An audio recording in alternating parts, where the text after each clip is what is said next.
Hello, our truth warriors. Strap yourselves in and adopt the brace position, because today we're going to tell you something that has flown below the radar up until now. Today's guest is a hockey legend that still holds the record for scoring 5 goals in 3 minutes and 7 seconds. He's played in 5 different countries, yet his life changed after chance encounters presented opportunities to him.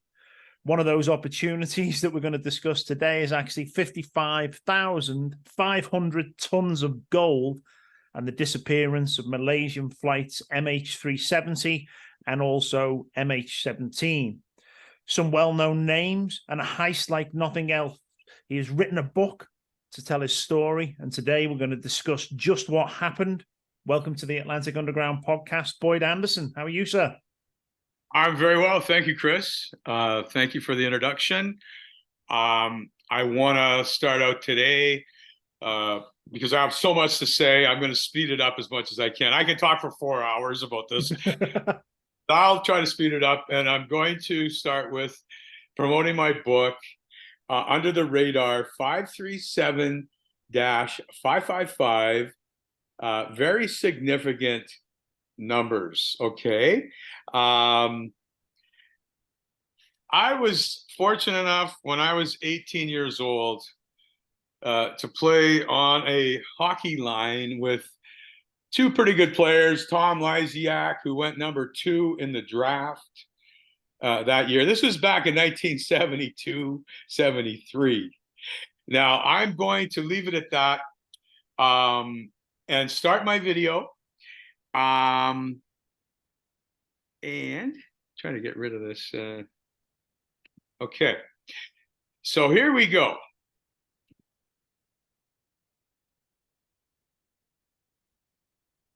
$537, the number of votes that changed the course of American history. Florida is too close to call.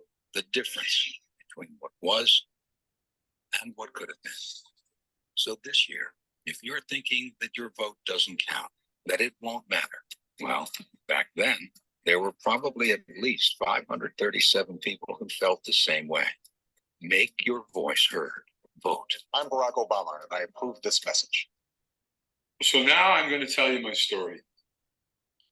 Back in 1972-73, I was playing hockey for the Medicine Hat Tigers in the WHL. That's the top junior league in Western Canada.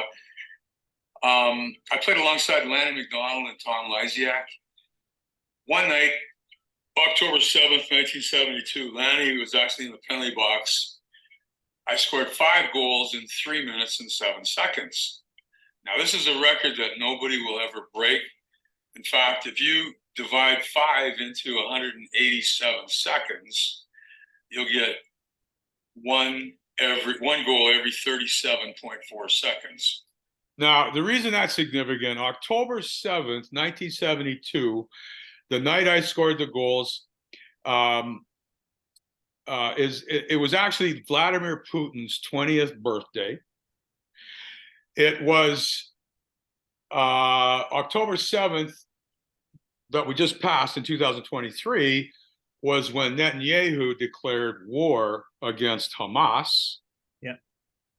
And there's another, and also when I scored 5 goals in 3 minutes and 7 seconds.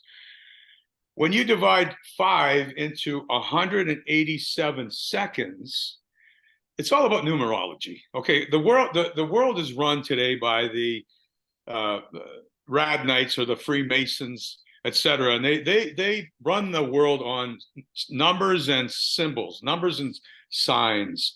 So when you divide 5 into the amount of seconds, which is 187 seconds, you get 37.4, which if you Google 37.4, that's Celsius, you'll get the body temperature of your heart and lungs. So there's a lot of significance in numbers as I'm going along here. So I'll just continue. So my hockey career, I ended up getting drafted by the New York Rangers, and I played a couple of years in the American League. But I got kind of sidetracked with an agent by the name of Richard Sorkin, which I won't get into too much detail. I ended up playing in Europe. I played in 5 different countries. And then I got into sales when I was around 30 years old. I ended up in 2006 getting into what they call quantum biofeedback medical devices.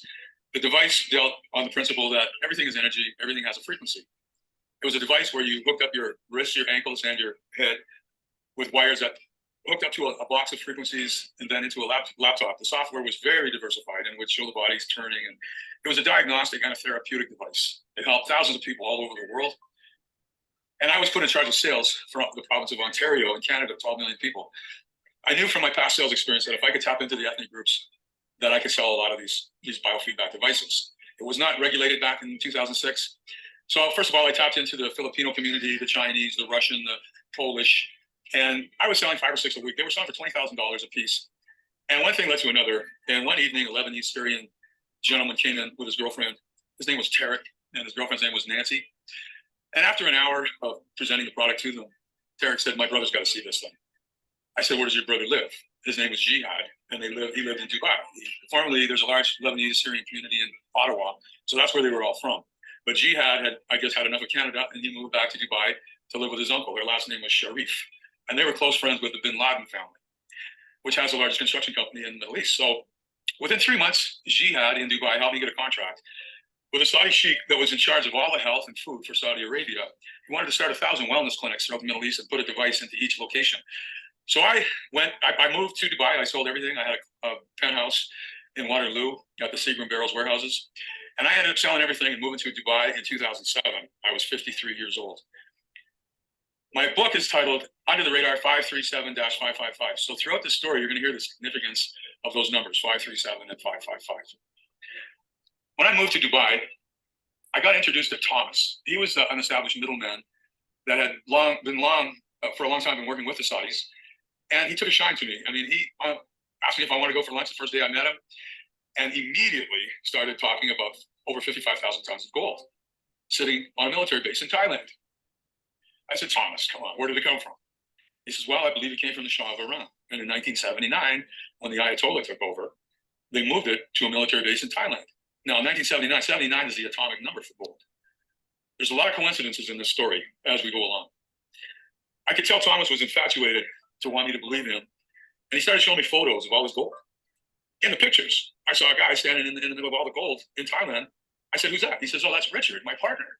I said, "Really?" I said, "Richard who?" He said, "Richard Leibel." I said, "Richard Leibel." I said, "That sounds familiar. Is he from Canada?" He said, "Yes." I said, "Is he from Saskatchewan?" And he said, "Yes." And I said, "You know what? My father told me about Richard Leibel." I said, "What a coincidence." I said, "I haven't been back to Saskatchewan since I was 15, and now I'm 53. And you're telling me about Richard Leibel in Saskatchewan as your partner." Well, my father told me that Richard Leibel got deported out of Canada for fraud and bringing in Asian money illegally. He actually put the water slides into Kenosi Lake where we had a cabin. He was actually married to a friend of mine's cousin. So it was quite an unbelievable coincidence. Anyway, he actually also started the Willows Golf Course in Saskatoon with a partner by the name of Red Schaefer. Now, I'm just going to interrupt a bit here to give you some background on Saskatchewan. I live in Saskatoon, Saskatchewan. A lot of people don't know or don't realize that Saskatchewan is the #1 place in the world for natural resources. We have it all. We have oil, gas, natural gas, helium, lithium, potash, the largest uranium mine in the world, Cameco, which is basically owned by Kazakhstan, agriculture, which is basically George H. Bush brought in Monsanto, who have their head office right here in Saskatoon, which was just purchased. Now, Monsanto created Agent Orange for the Vietnam War right here in Saskatoon and killed millions of people. Also, Monsanto are the ones behind glyphosate and Roundup, which is in all of our food today. It's called GMO, and they were recently bought out by Bayer, a pharmaceutical from Berlin, Germany. And I just want to fill in here that, so we have a pharmaceutical and a chemical company creating our food supply, okay? And this is what Saskatchewan is all about. They are killing the world. And I have to be careful of saying that because I live here, but that's the truth.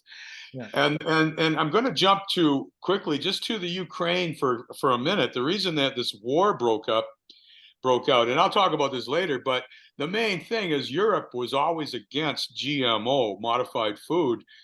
And so Zelensky just cleaned out the farmland, which is the most prime farmland in all of Europe, is in Ukraine. And he cleaned out that area. There used to be 40 million people living in the Ukraine. Now I think it's down to 18 million. And he just sold off 17 million hectares of prime farmland in the Ukraine to guess who? To BlackRock, so that they in the future can create GMO modified food to infiltrate and feed Europe. It's all about destroying Europe, United States, and Canada. Not totally. Canada is behind this whole thing. So as we go along here, I'll explain a little bit more. But I wanted people to get the background on Saskatchewan. Okay, and this is where Richard Leibel, who I just mentioned in the video, he was a lawyer from Regina. You see, Regina, known as the Queen City. Okay, and yeah, okay, I'll explain better as we go here.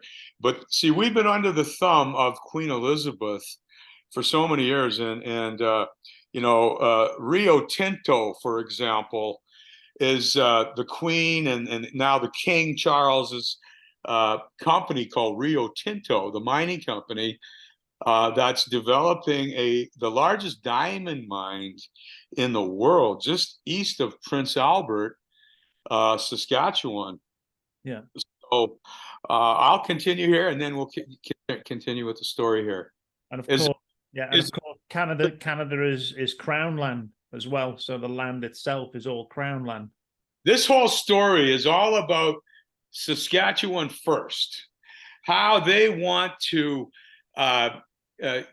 maintain or create their own sovereignty and their own natural resources.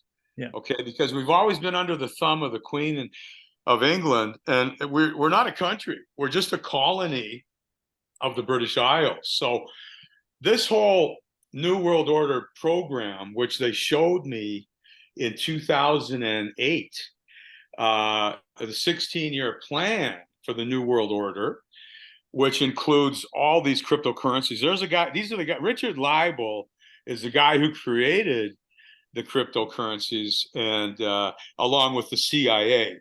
And see, Rockefeller and MK Ultra, they've been up here for years, based out of McGill University in Montreal. And they started adrenochrome in Saskatchewan, like the recent adrenochrome. I'm sure back in history, they drank a lot of adrenochrome in the wars after their battles. But I'm talking the 1950s, after the Second World War. A lot of the Ukrainian Nazis came to Edmonton. That's the epicenter. That's Edmonton, Alberta. Saskatchewan and Manitoba is mainly Ukrainian, German, Norwegian. I happen to be Icelandic background, and they're not innocent either. Iceland is where they mine all the cryptocurrencies today. They use the thermal energy from underground to cool these big mining rigs. But I'll just continue on here, and I hope the speed isn't too fast. Is it okay? No, the speed's good. But I also wanted to mention as well, you mentioned the 16-year plan from 2008. That takes us to 2024, which is next year. It kicked in 2009. That's when Bitcoin hit the market, January 1st, 2009. So it's going to take us right to 2025. Yeah. Okay, here we go. Anyway, I had a few conversations with Richard throughout that year, 2007. I spent every day with Thomas. My deal with the Saudis never did go through. And the reason was Quantum Alliance, who I work for, had told everybody that it was a Class 2 medical device in Canada, but it turned out to be fraudulent. They had paid a guy in England to attach the medical device that I was selling to an existing Class 2 medical device that had nothing to do with biofeedback. So unfortunately, the Saudis put my deal on hold. So here I was in Dubai in 2007. It was September. I didn't have a whole lot of money. I had just sold my condo, but due to my tax situation, I ended up having to pay the government a lot of the equity that was in it. So I was in Dubai with a couple of credit cards and $10,000, living in a hotel, hanging out with Thomas every day. Now, Thomas kept intriguing me with this gold. And kept asking me, do you know so-and-so in Saskatchewan? Of all places, here I am halfway around the world. He's asking me if I know Harvey Schmidt in Saskatoon, who has a big grow up. He asked me if I knew the Hill family. He said he had strong contacts in Yorkton to this day, Yorkton, Saskatchewan. But I didn't know any of these people because I left home when I was very young. Now, the reason Yorkton is that's where Samuel Bronfman started his liquor business with Al Capone in Chicago. Okay, Saskatchewan is the main supplier for the Prohibition days in Chicago with the mob, and Moose Jaw, Saskatchewan. I don't know if you've heard of Moose Jaw, but it's 40 miles Regina. That was the home away from home for Al Capone. People don't realize this. And Elon Musk, who's just a front man for these people, his mother was born in Regina. His grandmother was born in Moose Jaw, the home of Al Capone. Okay, so Bronfman in Yiddish, when he moved over here, Samuel Bronfman from the border of the Ukraine and Moldova, he settled quickly into a little area called Wapella, Saskatchewan, which is only 15 miles from where I ended up when I was 12 years old living. And Kenosee Lake, you might have heard me mention that Richard Leibel put the water slides into Kenosee Lake. And Richard Leibel is the one who wrote the 16-year plan for this New World Order. He was a lawyer from Regina, and he got, now Kenosee Lake in southeastern Saskatchewan happens to be just above the Bakken oil field, which is the biggest oil field, one of the biggest in the world, and it's pure oil. You can put it right in your car, basically. And it takes in North Dakota, part of Manitoba, southwestern Manitoba, southeastern Saskatchewan, that whole area. And so I'll continue here. Sorry. No, that's good. Throughout the year, I met many people, a lot of sheiks. I also was asked if I wanted to fly over to Turkey to hook up a politician and a surgeon. So I had a girlfriend, Grace, who was my assistant, my associate. She flew over to Dubai, and together we flew to Turkey. And we were picked up in a black Mercedes by a gentleman by the name of Fouad. And took us right over to Erdogan's office. He was vice president at that time. Of course, I knew nothing about politics. And quite frankly, I was just trying to sell medical devices. I really didn't know how the world functioned. I had no idea who Erdogan was or what his rank was. But it turns out I shook hands with him, and Grace hooked him up to the biofeedback for about an hour. And I sat in the lobby, talked to Fouad, who told me Erdogan's whole background, how he was a professional football player in Istanbul, and also he became mayor of Istanbul, and then he got into politics. So after we hooked up Erdogan, we shook hands, said goodbye. Then we went to the main hospital, the biggest hospital in Istanbul, and hooked up the top surgeon. The device, the SKIO or the EPFX biofeedback device was quite subtle. So, both Erdogan and the top surgeon kind of shrugged their shoulders and said, well, think about it. So Grace went back to Toronto and I went back to Dubai. And again, I hung out with Thomas every day. Now, I overheard a lot of conversations. I used to sit in his office playing backgammon on. Excuse me. One thing about Erdogan, and the reason, see, I knew nothing. When I was 53, that was 2007. Again, 537. Don't forget about the 537, people. That's how we started out this video with Obama's ad campaign, 537. Get out and vote, everyone. The number that changed the course of American history. The difference between what was and what could have been. 537. Because this is when George Bush ran for his presidency in 2000, and he was tied. It was a tie between him and Al Gore. And they had to recount the votes in Florida.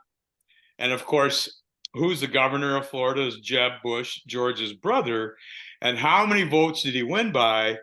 537, which happens to be my hockey record.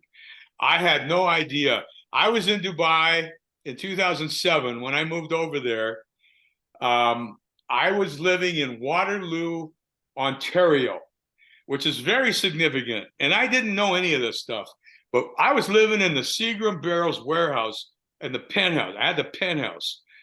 And I overlooked this Perimeter Institute, which was quantum theoretical physics. Now, the University of Waterloo is where they developed the BlackBerry phone. And the BlackBerry was used to launder billions of dollars throughout 2016, 2015, 2016 to fund ISIS, okay? And you'll notice ISIS drove Toyotas, and there's a huge Toyota plant just across the road from Waterloo. Now, the reason Waterloo is so significant is that's where the Bowers live. When I moved there, I was over 30, just turned 31, I think, and I was retired from hockey. So I started playing old timer with the Bauer Supremes. So I got to know all these guys, you know, the Bowers, nice guys. But see, that's the Rothschild's name before they changed it to Rothschild in the 1800s was Bauer. So these were all related to the Rothschilds. Therefore, they started this huge Seagram barrels warehouses where they created Crown Royal whiskey. They blended, again, 55 blends of whiskey for the Queen of England. Now, there's a big connection between Waterloo and Yorkton, Saskatchewan. Yorkton is where the Bronfmans set up their liquor business with Al Capone, and it started out of the Balmoral Hotel. Now, the Queen of England died at the Balmoral Castle in Scotland, okay? So again, Waterloo is so significant in Canada because this is where they're developing quantum computing. And Stephen Harper was down there all the time when he was prime minister in 2010, 11, 12, 13, 14. And of course, he was meeting up with the dean of the University of Waterloo, David Johnson, who became our governor general, okay? And very, very corrupt, which I will get to. On my laptop, and he carried two cell phones, one in his right pocket and one in his left pocket. And he said to me, "Boyd, this is..." We're talking about Thomas here, the main character in my story. Thomas Lily Kazansky is what he told me his name was, but I found out eventually his name was really, and his grandmother came from St. Petersburg, Russia, which is the home of Vladimir Putin, and started up a small pharmaceutical company way back, in the early 1900s, which today is Eli Lilly, okay? So I'll get back to that in a minute. But Thomas used to carry two cell phones, one in his right pocket, one in his left pocket, and I'll continue here. Before we jump into that, though, just one thing quickly. Pardon me? Waterloo, yeah. What was the battle where the Rothschilds made all their money from by shorting stock? Yes, Chris, you're right. I forgot to mention that. Waterloo is when Rothschild, that's where he made all his money at the Battle of Waterloo, when the fastest communication at that time was a passenger pigeon. And so he found out ahead of time, a day early, before everybody else did, that Napoleon had lost the war. But he announced to the world, because he controlled the media, that Napoleon had won. So all the British Isles and Europe sold their British stocks, and the Rothschilds had bought them back pennies on the dollar. And then the real news came. The real news came that Napoleon had lost and Wellington had won. So then the stock shot way up, and of course that's how the Rothschilds gained control of the Federal Reserve, basically in a nutshell, of the United States. They created the Civil War, divide and conquer, etc., and then brought in the Federal Reserve in, I think it was 1913 or something. So yeah, thank you for reminding me. I didn't have a clue who Mark Rich was. He also used to talk about Barrett Gold. Now, Mark Rich was deported out of the United States in 1974. I think it was 74. And he was known as the oil king. The reason he got deported was because he was supplying the apartheid in South Africa and Iran, the Shah of Iran, While Iran and the apartheid in South Africa were under American sanctions, Mark Rich, who was living on Long Island at the time, he was providing both of those countries with whatever commodity they wanted. He is the guy behind this whole New World Order movement. And you know, he was the guy that pardoned Bill Clinton. Excuse me. Bill Clinton pardoned Mark Rich in the last hour of Bill Clinton's presidency. Now, again, Mark Rich and Richard Leibel have a lot in common with the CIA and the Mossad, because like Mark Rich was deported out of the United States, Richard Leibel, who wrote the whole code for this, or who wrote this whole 16-year plan, was deported out of Canada in 2000 and he moved over to Bangkok. They moved him over to Bangkok. He got deported because he actually changed the legislature and the Saskatchewan government to allow all the Chinese money, all the Asian money, I should say, to come into Saskatchewan so they could buy up the farmland. And so the largest farmland owner in Saskatchewan today is a guy from China by the name of Ho. And today you have a lot of huge companies, mostly Chinese, buying up farmland in Western Canada, as well as Bill Gates, you know. So yeah, there we go. Very similar in Eastern Canada as well. You mentioned Eric Sprott, the Canadian gold guru. I can't pronounce his name. Haruhiko Kuroda, the CEO of the Bank of Japan, came to visit him 2 or 3 times that year. I had no idea who he was at the time. I used to sit in the lobby and talk with his wife, and she mentioned that they owned a house in Vancouver. Now that's Haruhiko Kuroda, the CEO of the top guy from the Bank of Japan, visited Thomas 3 or 4 times. I used to sit in his office, which was being paid for by the Saudis. I didn't really know it at the time because, you see, Thomas was a Jesuit, and the Jesuits take 4 vows. I'll mention the first 3, which is to live in poverty, live in celibacy, faithful to the Roman Catholic Church. The 4th vow is very, very satanic. I won't even talk about it today, but people can Google it. The 4th vow of the Jesuits, okay? Thomas was a Jesuit, not only that, a KKK, but you know, he was their magic man, and because they believe in black magic. Okay, so here we go. As the year went on, getting into 2008 now in the spring, I was sitting in Thomas's office, and again, he kept talking about trying to get this gold down to Perth, Australia. Okay, that was his main goal, was to get this 55,000 tons of gold that was 99.99% purity. It was ancient gold. It came from the Shah of Iran, and it sat on a military base for over 45 years in Thailand.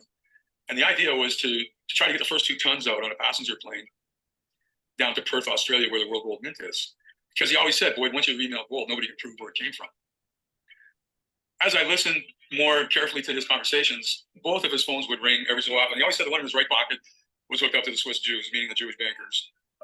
And I never knew who the other phone was hooked up to.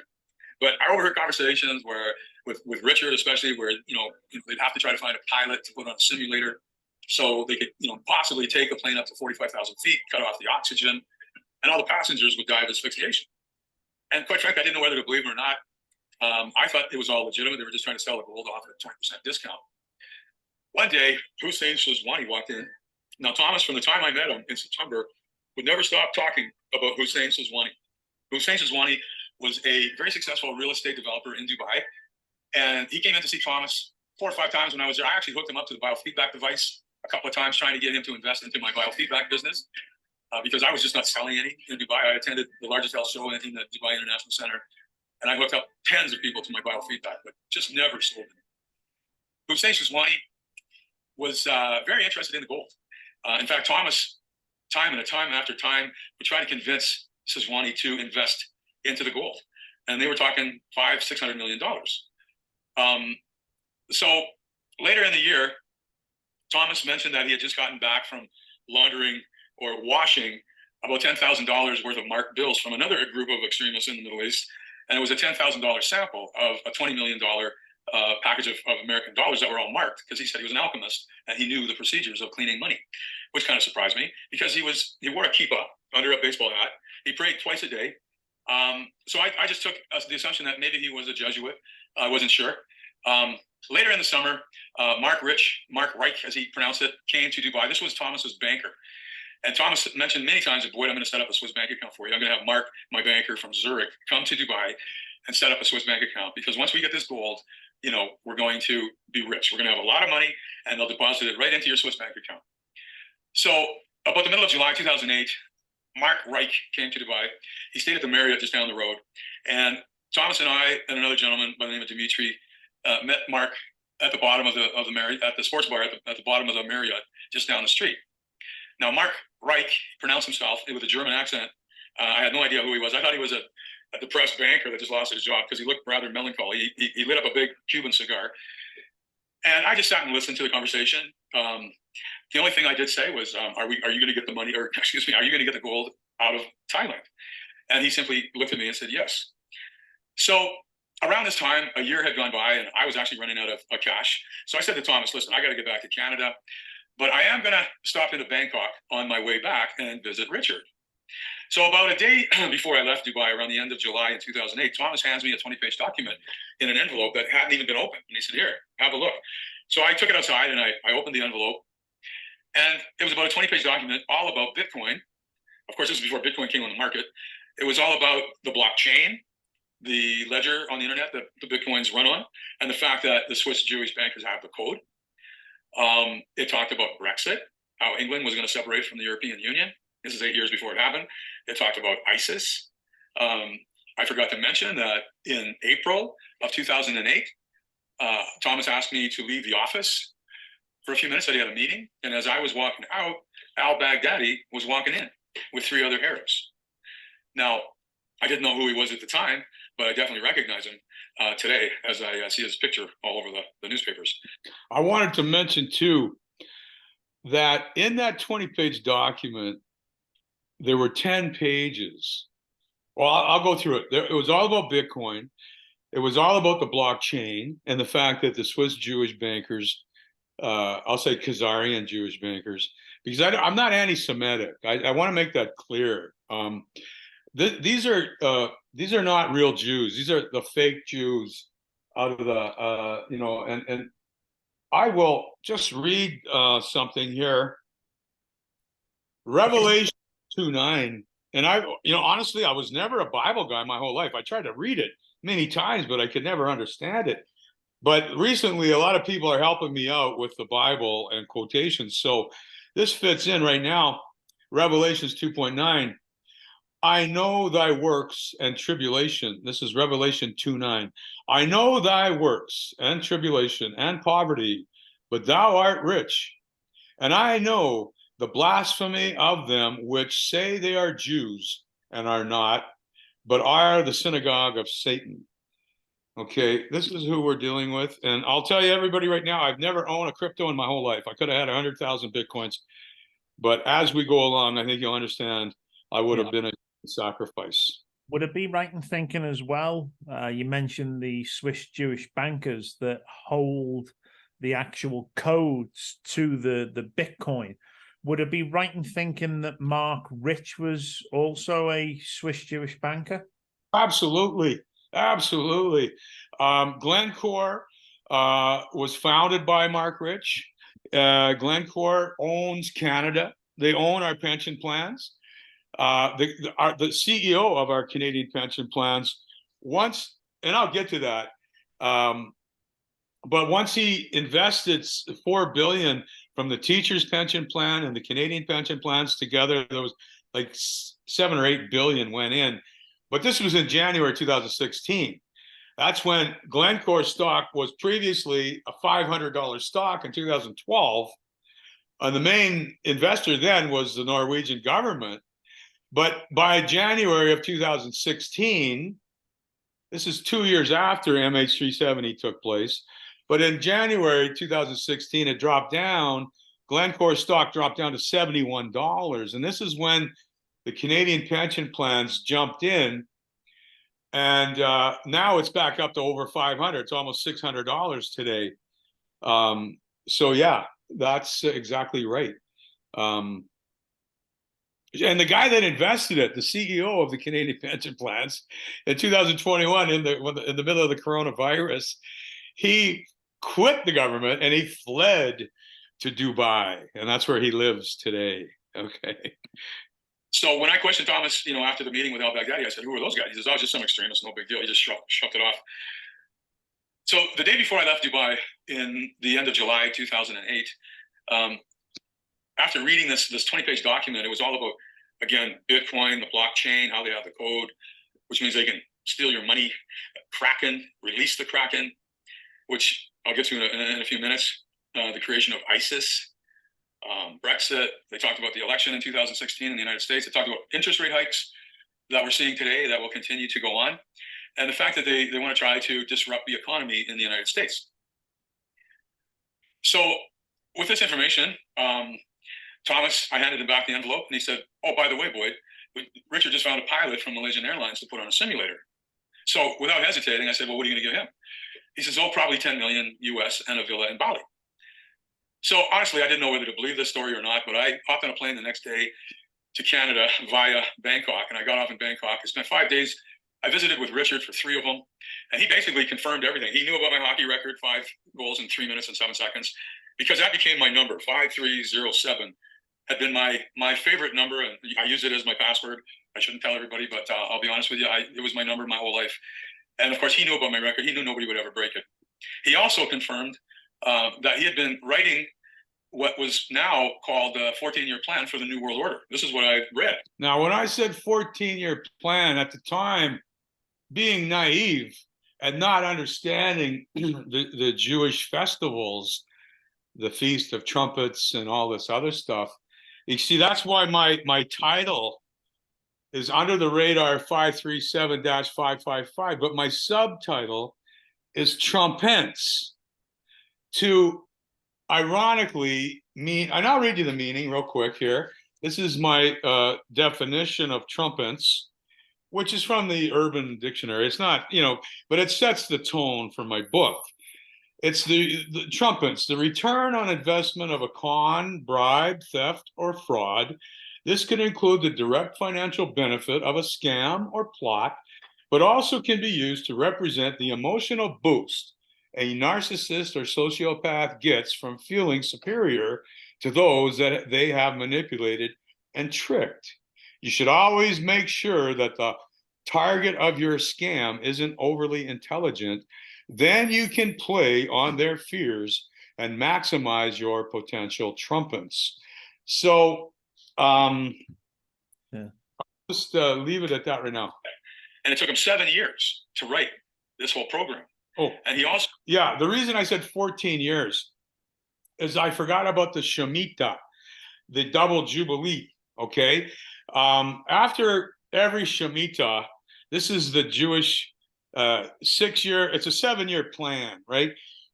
6 years of labor, 1 year, the 7th year they rest, and then it kicks into gear again. And after every Shemitah, there's always a catastrophe. I believe that we've just finished a double Shemitah. Now, I scored those goals. I might as well get into it right now. I scored those goals on October 7th, 1972, Vladimir Putin's birthday. Also the date of Netanyahu declaring war on Hamas. So it has a very significant meaning. wrote the code for Bitcoin, along with a few other of his assistants. He also mentioned that they just found a Malaysian airline pilot to go on a simulator. This is in 2008. All he said was, "Boyd, we're going to get the gold out of Thailand. We're going to get it out on a passenger plane, and someday you'll hear about it." So that was it. I didn't understand why they were telling me all these things. They kept promising me millions, a lot of talk.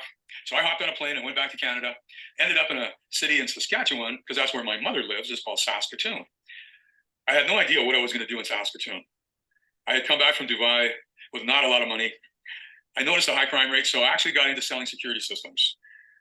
And I sold 77 my first month. So I thought, wow, I can do this.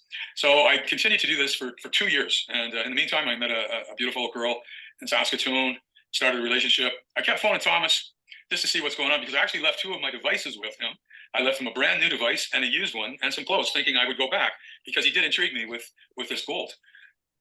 So 2 years go by, and now it's the middle of June, and out of the blue, I get an email from a Marley Thomas. In her email, she mentioned that she owned a spa at the Dubai Mall. Now, the Dubai Mall is a 7-story high mall at the bottom of the Khalifa, which is the tallest building in the world. It's a beautiful mall. She said she owned a spa called Sparkles. Now, what clicked in my mind at that minute, when I told my story to Thomas about the 5 goals that I scored in 3 minutes and 7 seconds, I said, when I scored the 5th one, I was on such a natural high, I saw sparkles. So again, the alarms went off when she said sparkles. The reason I put this in, because the Gnostic Christians in the Middle East, in India, in the Euro-Asian countries, were introduced Christianity by St. Thomas. And St. Thomas was the 12th, supposedly the 12th disciple, who had a private meeting with Jesus. And he was known as, his name was Didymus Judas Thomas. Now, this whole concept of the New World Order movement is based on the philosophy of twinning. You see, this is why 2 planes crashed into the Twin Towers. This is why the Titanic had a twin, the Olympic, which is actually the one that sunk. Yeah. And this is why you're going to see here in a minute, MH370 had an identical twin, which was MH17. Didymus Judas Thomas. Didymus in Greek and Aramaic means twin. It means testicle, but which is twin. And Thomas in Jewish and Hebrew means twin. Okay. I didn't think too much of it. She said she wanted to buy one. So when I talk about the spark, the Gnostics were introduced to believe that some people, like they don't believe Jesus was the Messiah. Obviously, they believe that there was possibly Didymus was the twin, and they fooled people. They tricked people into thinking that he was resurrected. Because what I'm going to tell you today on this video is that MH370 represents the resurrection. Okay, and I'll get to that in a bit. But also, I'll continue. Oh, yeah. On my medical devices. So I sent her a reply, and I said, well, you must have seen me at a mall show back in 2007. So this is when Marley Thomas sent me an email in June of 2010, and she wanted to buy one of my medical devices. Now, I said, you must have seen me at a trade show. And she didn't really answer. But see, Thomas had put her up to it. This was Caroline Hyde in real life. I'll tell you, this will come up later, but she's an anchor with Bloomberg today, okay? But she's part of the CIA. And she's the one that sent me this email saying she wanted to buy one of my medical devices because I was back in Saskatoon. Thomas wanted to lure me back and get me involved because I was going to be a human sacrifice. I'm just giving you a little forward knowledge here. She never replied. She just said, you know, we made a deal over the emails. And again, I got in touch with Thomas. I had his phone number. And I told him I'd be coming back to Dubai to sell a device. So when I got to Dubai, I called Thomas and I told him where I was. And I said, please bring me my stuff in the morning because I got to go sell this device to this Marley Thomas. He says, well, okay, I'll do that. So in the morning, he was like Johnny on the spot. He brought the devices over, all my clothes. And as he was handing everything over, he said, boy, let's go for dinner later. I said, fine. So I took a cab over to the Dubai Mall and made the deal with Marley Thomas, a bubbly English blonde lady, very good, very attractive.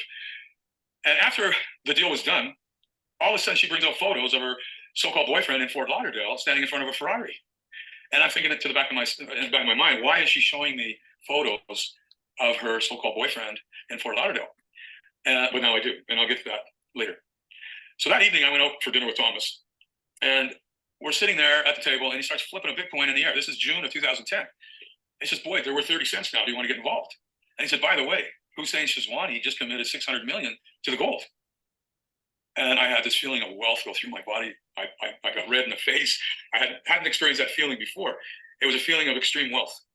But then I remembered what Jihad had told me back in 2007, the gentleman that helped me get the biofeedback contract with Saudi Arabia for the medical devices, he had told me and warned me, he said, Boyd, Thomas will chew you up and spit you out. So that took over at that point in my mind. And I looked at Thomas and I said, listen, I said, you're the money launderer. I'm a salesman. I'm going back to Canada. Pay me back when you can, because he owed me some money. So the very next day, I hopped on a plane, came back to Canada. I deleted his phone number off my phone because I knew there was something fishy about the lady sending me the email and Thomas. So I just decided to put that behind me and carry on. So I deleted his phone number off my phone, and I never communicated with him again for 4 years. I got back into the security business, and in 2012, I got kind of tired of knocking on doors selling security. So I happened to call an old friend of mine from my previous sales past in Ontario, and he had just started a company called Pristine LED. It was an assembly plant in Windsor, Ontario. So I became part owner of Pristine LED, an assembly plant in Windsor. And because I'm an old New York Ranger, I decided to call an old friend of mine by the name of Ron Greshner, who played for the Rangers for 16 years. We actually started together in Estevan, Saskatchewan when we were 15. We both got drafted by the Rangers together. We both went to Providence together in the American League. But after only spending 5 games in Providence, Ron was brought up to the NHL, and he spent 16 years in New York. Anyway, one thing led to another, and he formed a company called Four Beginnings with Kathy P., who was CEO of Quality Health Control for Homeland Security. So the next thing you know, they got me going from Indiana to Grand Rapids to Houston to all these big trade shows. I couldn't believe the big industry that the prisons are. They have fish farms, they have all kinds of things. So I did audits at the Jamaica Queens Prison. I did audits at the Indiana State Prison for Women, 26 buildings. It took me 8 hours to do the audit count. And while I'm doing that, Ron and Kathy, his partner, having dinner with Mike Pence, the governor of Indiana, who today is Donald Trump's vice president. I didn't think anything of it. I thought maybe we can sell some more lights. Anyway, this went on for about a year, and I just couldn't find any prisons who wanted to buy our lights. So they kept putting this off. So I started to focus on the local community here in Saskatoon. The reason I'm stopping it here is to talk quickly about Homeland Security and the prisons. Homeland Security is who created ISIS. They put a prison into Iraq back in 2002, just after 9/11. You see, 9/11 is all part of this, and that the Twin Towers and the Building 7 that collapsed, you know, quite a distance away. But you see, that destroyed all the records of the private prisons at that time. So they had no records, and then they created Homeland Security. And, you know, as we go along here, I'll explain. Like, after this whole episode with Malaysian Airlines 370 that happened in 2014, which I'm going to get into the play-by-play, just bear with me here. Yeah. But in 2016, you see Erdogan, and you see Turkey is where supposedly Satan originated.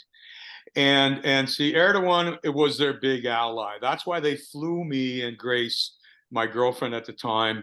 I call her the grace of God, but I have a much different opinion of her now because she was part of this whole thing. They were bringing me in. I was just a naive guy that was going to be the human sacrifice, but I'll talk about her later. But yeah, Erdogan, I'll just carry on because I lose my train of thought. Sorry. Calgary. And on March the 8th, 2014, I was sitting at the Willows Golf Course, ironically, the same golf course that got Richard Leibel deported 15 years earlier. I'm sitting there having breakfast when CNN announces MH370 has gone missing. I blurted out, I know who did this. And people looked at me, but I knew it was a gold heist that I'd heard about years before. So my mother and I are born on the same day, the Ides of March 15th. Now, the reason I'm saying, I was sitting at the Willows Golf Course in Saskatoon, Saskatchewan, on March the 8th, on the morning of March the 8th. What would be the chances that I would be sitting there? I've been a world traveler my whole life. I have never, ever been approached by any secret society because I've never been in one place for that long. And I'm telling everybody my birth date is on my mother's birthday, the Ides of March, the 15th, 555, triplicate of 5, because you see on the back cover of my book, I'm going to bring up now I hope I can point this in the right area here. Yeah. This is the Satanic or the Saturn cube or the Freemason cube. If you add up those numbers in any straight line, vertical, horizontal, or diagonal, they all always add up to 15. And in numerology, they bring it down to the single digit. 1 plus 5 is 6. This is how they get to 666. And I said to my mother on my birthday, on our birthday, I said, I think Thomas is behind this. So I started to do some research. And I found out that 20 of the people who were on board MH370 were employees of Freescale Semiconductors, which is owned by the Rothschilds. And 4 of them had a patent on a wafer-thin semiconductor that was coming out on March 14th. And the only way the Freescale could get 100% would be to kill them before the 14th of March. And I thought, that's interesting. Then I found out that Boeing, who makes the 777, when they make a 77, they make duplicates, and because it's cheaper. And who owns Boeing is the Rothschilds. So doing my research, I also found that a girl who they had brought in to be CEO of Bitcoin Southeast Asia, living in Singapore, had mysteriously fallen off her balcony 16 stories to her death. Her name was Autumn Radke. Now, she was a girlfriend of Richard Branson, the Bitcoin guy, okay? Now, coincidentally, at the same time, I'm trying to do a website for my LED lighting business, and I wanted to use my hockey record, 5307, because I thought people would wonder what 5307 is all about, and that maybe could do some hockey arenas, convert them over to LED lighting, which I actually did. But I looked up the meaning of 5307 in the Hebrew-Greek dictionary, and just about fell off my chair when it said, the definition of 5307 is to fall to a violent death. It also goes, the root word goes back to the Nephal, the Nephilim, okay? You hear a lot of people talking about the Nephilim today, the giants that were on the earth before Noah. Well, that's what my hockey record number, the root word goes right back to the Nephal, meaning the fall, okay? The fall of the Roman Empire, the fall of the American Empire. And Autumn Radke happened to fall off her balcony a week before MH370 disappeared. And coincidentally, she was a girlfriend of Richard Branson. And that would have been me, okay? That would have been me. But going back, I discovered after I wrote my book and everything, that Thomas, again, he followed the Gospel of Thomas. And in the Gospel of Thomas, it just mentions that, you know, he who understands these Logians, it's 114 Logians that Didymus Judas Thomas, the twin, had with a private meeting with Jesus. And it reads 114, sayings. And so the first one says, he who understands these verses of the Gospel of Thomas will not taste death. So I believe that's why they haven't knocked me off. I believe I'm protected by my numbers. And then it says, he who seeks should not stop seeking until he finds. And when he finds, he will be disturbed. And then he will marvel. And then he will reign over all. And then in another Logian later on, it says, there'll be 2 on a couch. One will die and one will live. And I believe Autumn Radke took my place in 2010.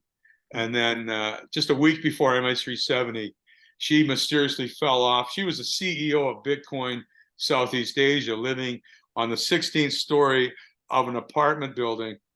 And she probably owned 100,000 Bitcoins herself because they were very easy to get back then. And she brought in a lot of investors from Silicon Valley as well. And when they robbed, I'll carry on here, sorry. Well, then I quickly got inspired to look up the name Autumn, the lady who was just mysteriously fallen off her balcony. Autumn in the Hebrew-Greek dictionary means the falling of the leaves. So now I started to get curious, and I had to find out exactly what's going on. I also found out that a Bitcoin, just 2 months prior to MH370's disappearance, had gone up to $1,100 US. And I thought, wow, I could have had 1 million of them. But that's when I started to do my research. I didn't have Thomas's phone number, but I did have his email. So I sent him a quick email, and I wanted to get a response. So all I said was, you did it. On the screen, you'll see on May the 12th, 2014, a $500,000 US villa in Bali was purchased with Bitcoin. This is where they put the pilot of Malaysian Airline 370. Okay. They drove him. Well, I'll explain it as we go here. And I'll bring this up later. Yeah. I waited, never got a reply. Continued doing some research. Found out that Bitcoin, there was many robberies of Bitcoin. Many exchanges got robbed of millions and millions of dollars. Mt. Gox in Japan was robbed a month before MH370 disappeared for $850 million worth of Bitcoin. Mt. Gox did all their guns and nuclear weapons. Silk Road, a month before MH370 went missing, got robbed in the United States. Silk Road did all their drug cartel for another $750 million worth of Bitcoin. So altogether, in just those two exchanges, there was $1.5 billion worth of Bitcoin. Now, who became the regulator in the world for Bitcoin at that time was Kraken. Again, I couldn't believe it. So everything was coming true. Kraken, which was invented just after MH370 disappeared, was a Bitcoin exchange, a cryptocurrency exchange in San Francisco. And when they released the Kraken can eat up all the Bitcoin in the market. They actually tested it out in 2016 with Ethereum. Now, I made a boo-boo here. It actually happened in June of 2017, not 2016. Ethereum in June of 2016 was worth $400. And within 1 second, it went down to 10 cents and then back up again. That is what you call releasing the Kraken. So whenever you see large fluctuations in Bitcoin and other cryptocurrencies, they are releasing the Kraken. This is why Donald Trump's lawyer, Sidney Powell, released the Kraken on the winter solstice of 2020. 2020 is the twins. And the winter solstice is going, we're going from the age of Pisces to the age of Aquarius. Yeah. And just leave it at that for now. But Nigel Farage, heavily involved with this whole thing. It's the Committee of 300 behind this whole thing, the royalty, the shadow governments. And Nigel Farage was their power broker. And he's the one that led Brexit, who I had read about 8 years before it happened. And humans. So I'm just giving everybody a heads up. Now, as I started to dig into this more, I Googled Thomas's name. Thomas Lily Kazansky is what he told me his name was. And a Forex FX website came up. There was no place to leave a message. Excuse me, there was no phone number, but there was a place to type in a message. So I typed in, please have Thomas Lily Kazansky call Boyd Anderson immediately with my phone number. This is a week after MH370 took place. Within 2 minutes, my phone rings, and it's Thomas. He said, Boyd, how are you? I said, I'm fine, Thomas. I didn't hesitate. I said, Thomas, I've been reading about Bitcoin. I've been reading about MH370. I said, you've been a busy guy. Zip. There was 5 seconds of silence. I thought he was going to hang up, and he probably should have. But then he calmly replied, Boyd, you are very smart. Yes, we got 200 million for MH370. You are smart. You are very smart. He kept repeating it. No, that's probably because I never contacted him for 4 years, but I just went on my gut instinct that he was a bad dude. So we probably had 10 conversations that spring, but I couldn't prove how they could get 55,000 tons of gold down to Perth. I just wanted to get as much information out of him as possible. So around the third phone call, I emailed him my quotes from Homeland Security prisons for my LED lighting. And within seconds, the phone rang. He called me. He says, Boy, those are all my other contacts. So I put it together. In one pocket, the cell phone was hooked up to the Swiss Jewish bankers, meaning Mark Rich and company. And his other cell phone was hooked up to Homeland Security because he did mention to me in 2007 that he was friends with Jay Johnson's father. Now, Jay Johnson was the chief of Homeland Security. So I truly believe Homeland Security is responsible for creating ISIS, along with Israel and the Swiss Jews. They put a prison into Iraq in 2002, which allowed all the al-Baghdadis to get together under one roof and do their planning. So this is all going on in my mind. And during that summer, I mean, Thomas invited me to a Bilderberg meeting in Hong Kong. He sent me a contract for $575,000 US for helping him out in 2007. And I just was going along with it. He mentioned to me in August that people from MH370 are never coming back. I said, where are they? In the Indian Ocean? Because I had no idea. And finally, in September, 5 months after MH370 took place, the last conversation I had with Thomas was, boy, now that we got the gold, we got to sell it. And he says, you got to realize where money originates from. So that was the last conversation I had. I quickly Googled the origin of money, and it's Turkey and Greece. And a lot of this information you'll get in my book.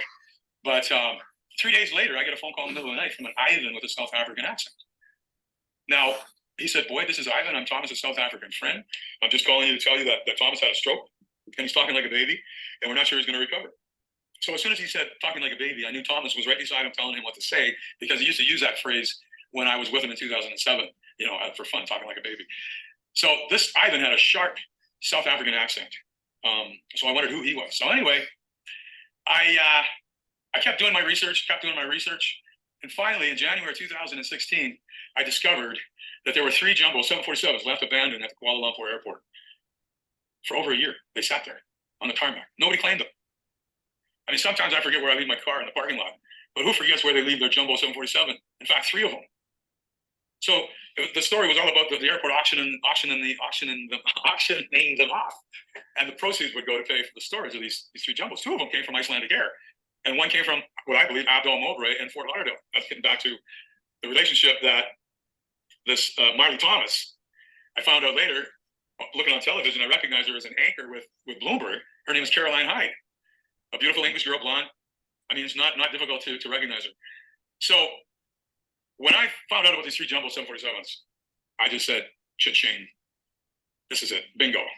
Now I had solved 99% of the mystery of MH370. There were 5 planes involved, okay? There were 2 identical 777s. There were 3 jumbo 747s.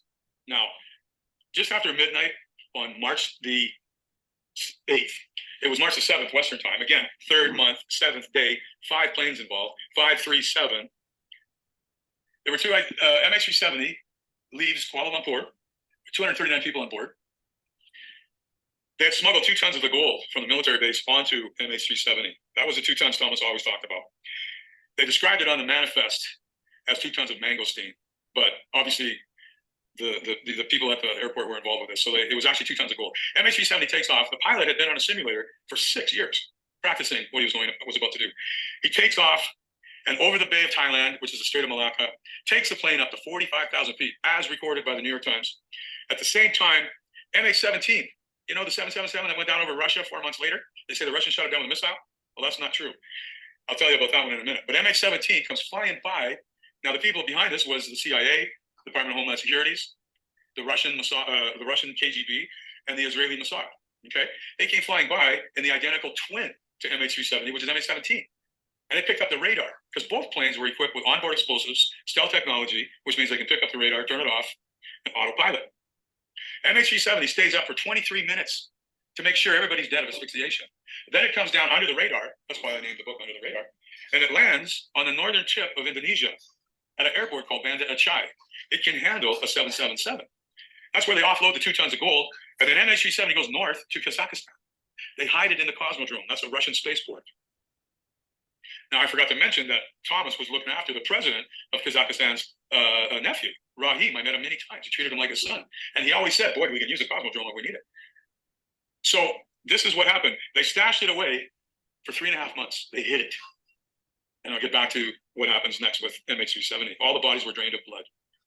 MH17 then circles down under the radar, cuts off its radar, and lands at Banda Aceh Airport, picks up the 2 tons of gold, and heads down to Perth immediately, and opens up the account at the World Gold Mint. And Tony Abbott, the prime minister, was on television all the time, pointing at the Indian Ocean, trying to get everybody to do the search. Meanwhile, MH370 is sitting in Kazakhstan. So they begin the search in the Indian Ocean, and the search went on for 10 months. But while they're doing the search, Thomas and the Swiss Jews are flying back and forth with the 3 jumbo 747s with the gold, as if they're part of the search, right in front of the world's eyes. Now, who paid for it? It cost $130 million for that search. The taxpayers paid for them to transport the gold down to Perth. This is how ridiculous this whole thing is, right in front of the world's eyes. Now, the mathematics goes back to the same 537. Each jumbo 747, the capacity of a jumbo 747 is 400 tons. So they made 50 trips because you got to get the 5 in there. They worship the number 5. This is from Shivaism. Shiva is the god of destruction, the destroyer. And you've heard of CERN. That's in Geneva, Switzerland. It's a big collider. It's actually the headquarters of the CIA as well. 15,000 people commute every day through 6 different tunnels in Switzerland. Well, India donated, in 2004, donated a statue of Shiva, a 4-foot statue. And Shiva is, again, the god of destruction, the destroyer, and they worship the number 5. That's why they knew I had the numbers. 5 goals in 3 minutes and 7 seconds. Now we're talking about transporting the gold from Thailand to Perth. Each jumbo 747 made 50 trips, over 5 months. That's 10 a month, with 370 tons per trip. So when you multiply 370 times 50, you get 18,500 times 3 of them is 555. It took them 5 months. And when I thought about it, From the time MH370 happened in March till the last conversation I had with Thomas in September, it was just past the 5-month time frame. And that's when he said, Boyd, now that we got the gold, we got to sell it. Now, in the meantime, 4 months after MH370 disappears, MH17 gets supposedly shot down over the Ukraine. So on July 17th, 2014, MH17 leaves Amsterdam with 298 people on board. Because I forgot to mention this, but it's on the screen. July 17th, very significant number. July is the 7th month. 717 in the Hebrew Greek definition means Armageddon. The flight path to Kuala Lumpur wasn't even supposed to go over the Ukraine. And the ironic thing, another coincidence, is that it was MH17's 17th birthday to the day. Both MH17 and MH370 were identical twins. Their maiden flights were on July 17th, 1997. So 17 years to the day, coincidental. MH17 takes off with 298 people. Now, this is when they resurrect MH370. Believe it or not, it becomes very biblical. It's like when Jesus was resurrected after 3 days. This is after 3 months. They had resurrected MH370. The Ukrainian, and I have all this on video and referenced in my book, the Ukrainian farmers witnessed a jumbo 747 practicing in the farmland of the Ukraine with a Ukrainian Su-25 fighter jet right underneath it. For 2 weeks, this went on. They'd never seen anything like it. So this is what happened on, they resurrect MH370 on July 17th, and it's flying autopilot in parallel with MH17 over the Polish airspace. And they go 1 degree to the north over the fighting area of the Ukraine. And this is when the Ukrainian fighter jet blasts a hole into the cockpit of MH17, and it starts to descend. Now, the Ukrainian Su-25 fighter jet follows it down, peppering it with 33 millimeter shells to make it look like it got hit by a missile. At the same time, they wirelessly explode MH370 in midair, and it breaks apart into bigger pieces. It caused 3-foot holes in the earth, and it lands in the northern part of the Ukraine. The body parts, being 4 months old, were rotting and decomposing. They were spread 33 kilometers apart. The first responders, and even a Ukrainian commander in the army, expressed publicly with the press that the bodies were not fresh. They'd been dead for days, and they smell of rotting and decomposition. Now, MH17 continues to descend, getting peppered with 33 millimeter shells from the Ukrainian fighter jet, and then they explode it remote controlly, and then explodes, but closer to the ground, only about 100 meters off the ground, so it doesn't spread as far. Now, when you add up the total amount of people on both flights, 239 aboard MH370, 298 aboard MH17, you add them up, what do you get? 537. Now, what happened to the gold? After they remelted the gold in September, they used those same 3 jumbo 747s to transport the gold into 7 vaults around the world. There's a vault in Singapore, Hong Kong, Dubai, Zurich, London, Toronto, and New York. Now, I'm going to backtrack there. Since my book came out, they moved the vault in Dubai over to Ottawa because they pretty well own Canada. So the 7 vaults is Hong Kong, Singapore, Hong Kong, Zurich, London, England, Ottawa, Toronto, and New York. George Soros' sons run the New York exchange. It's called Gold Money. This is a gold money credit card they want to get everybody to use, but it's ruled under Sharia law. I opened up an account with them, and they stole $2,000 out of my account within 6 months. So I'll tell you all about that later. Now, the atomic number for gold is 79. So they put 79 tons into each vault. 7,900 tons into each vault. Yeah. Okay, 7 vaults. 79 times 7 is 553, plus the 2 tons that were on the original 370 brings it back to 555. Now, at this point, I'm going to put on Christine Lagarde, because while they're transporting the gold into 7 vaults around the world, Christine Lagarde gets on and she does a half-hour talk on the number 7. Here we go. This is in probably July of 2014 while they're doing the gold heist. Christine Lagarde is the CEO of the IMF, the International Monetary Fund. Now, let me first of all, of course, begin by wishing you all a Happy New Year. I guess it's still time to do that, given that we are just exactly halfway through between our Western New Year and the Lunar New Year, which will loom in a few weeks' time.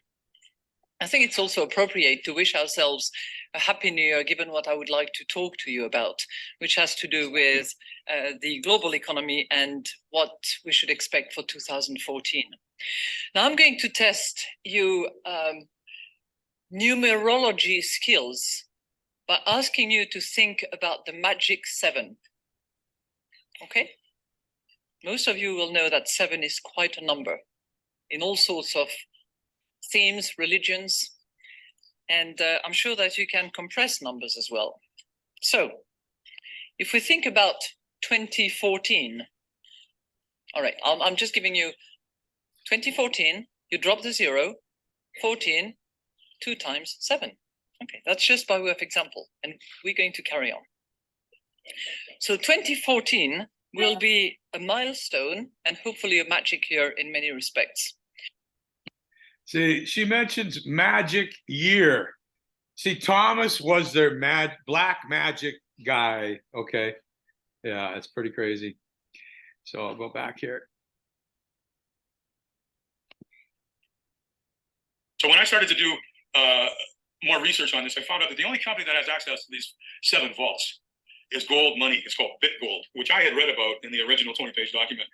It started off as BitGold on the Toronto Stock Exchange. It went right up to $8 in 2015. It's around $2.95 right now. But it's the only company. It's changed their name to Gold Money. They put the headquarters now off the Isle of Jersey, and it's actually a Rothschild's company. It's the only company in the world that has access to these 7 vaults.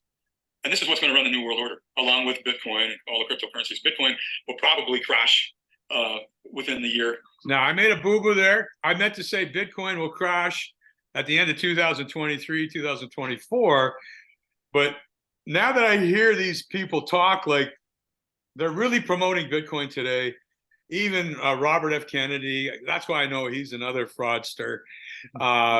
So this could drag on for 7 years. I might have made a bit of a boo-boo on my timing, but we'll just continue on and we'll talk about that later. My prediction. But how did they sell the gold? They crashed the stock market in 2016. It was the worst crash in the history of Wall Street, January. I did a lot of research. I found out who Mark Rich was. He started Glencore, a very criminal company. It's the largest commodities and mining company in the world.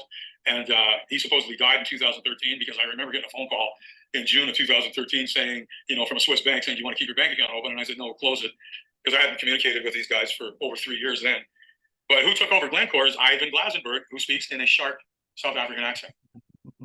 So this is part of my story. This is, to carry on a little bit. I mean, they created a lot of black ops. They had Erdogan in Turkey shoot down a Russian fighter jet in the fall of 2015, because you see gold's price had been dropping since 2011, and it had dropped down to just over $1,000. And Barrick Gold stock, I watched it drop down to $8.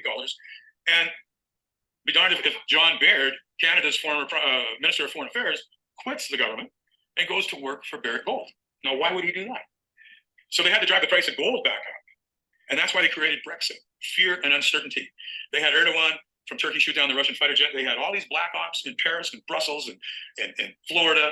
And it was all to create fear and uncertainty. They created ISIS to remove all the refugees, to create all these refugees from Africa, from Iraq, to flood Europe. And it was all to do with raising up price of gold.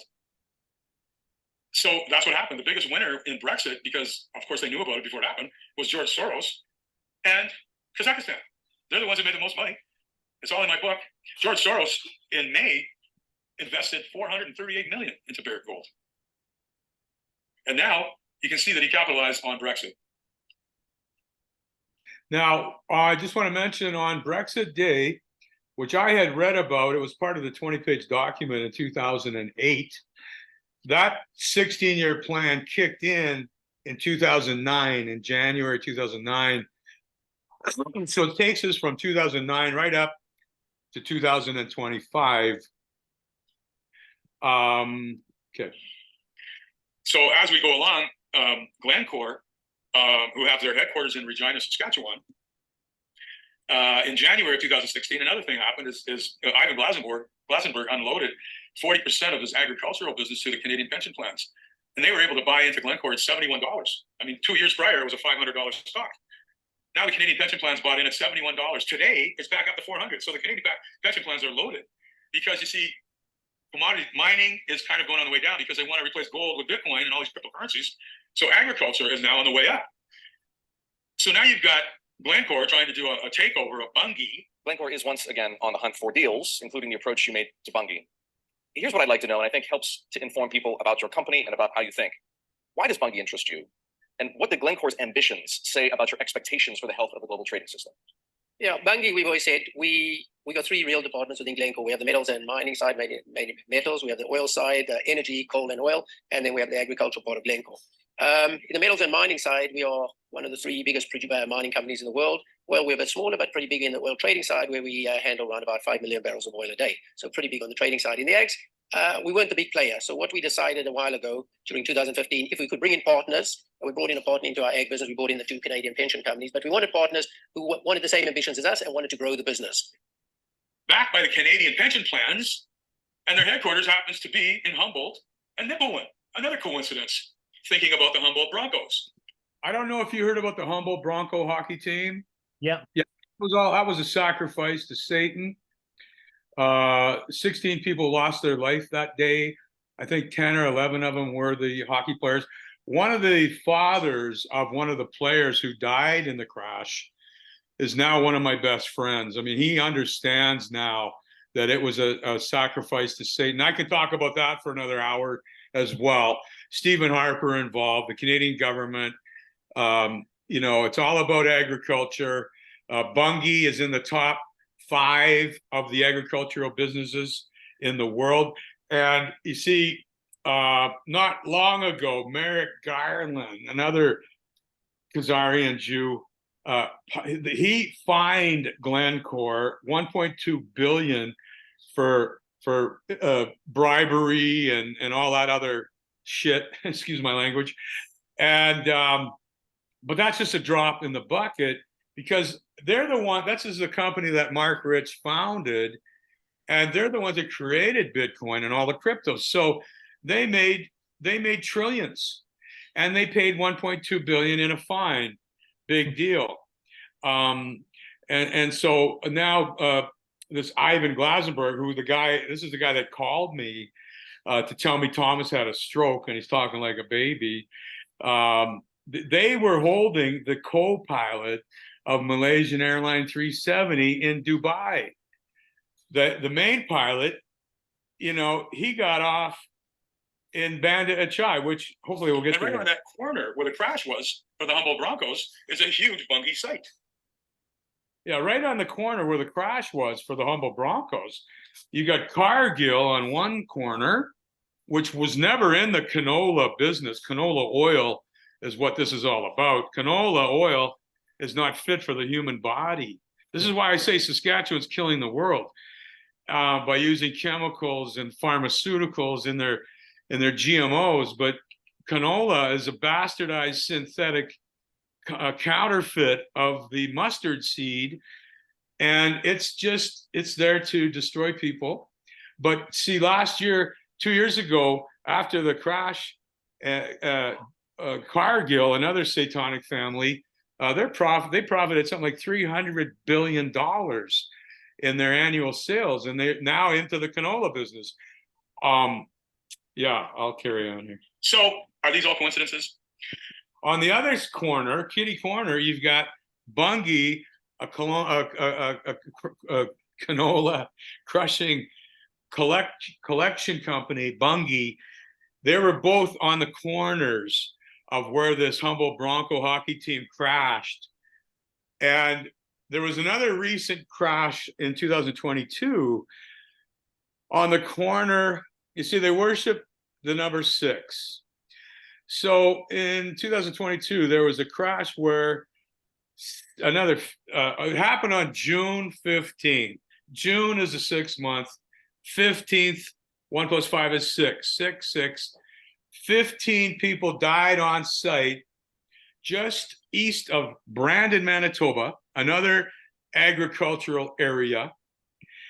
They were hit by a semi, and it happened there. So another 50 people died on site. That's another 6.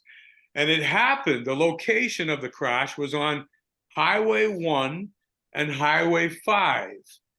Again, 1 + 5 is 6. And what did they do? They brought in the same investigation team that handled the investigation for the Humboldt Broncos. I went in to look up the significance of 537 and also 555. And here's what I found. This goes back the people who run the world, these Jewish bankers in Israel, et cetera, and Putin, of course, and Trump. He said, I didn't know if Trump was involved until January 2017, when he announces to the world that his best friend and business partner, Hussein Shazwani, the guy that backed the gold heist, is his best friend and business partner. And again, I just about fell off my.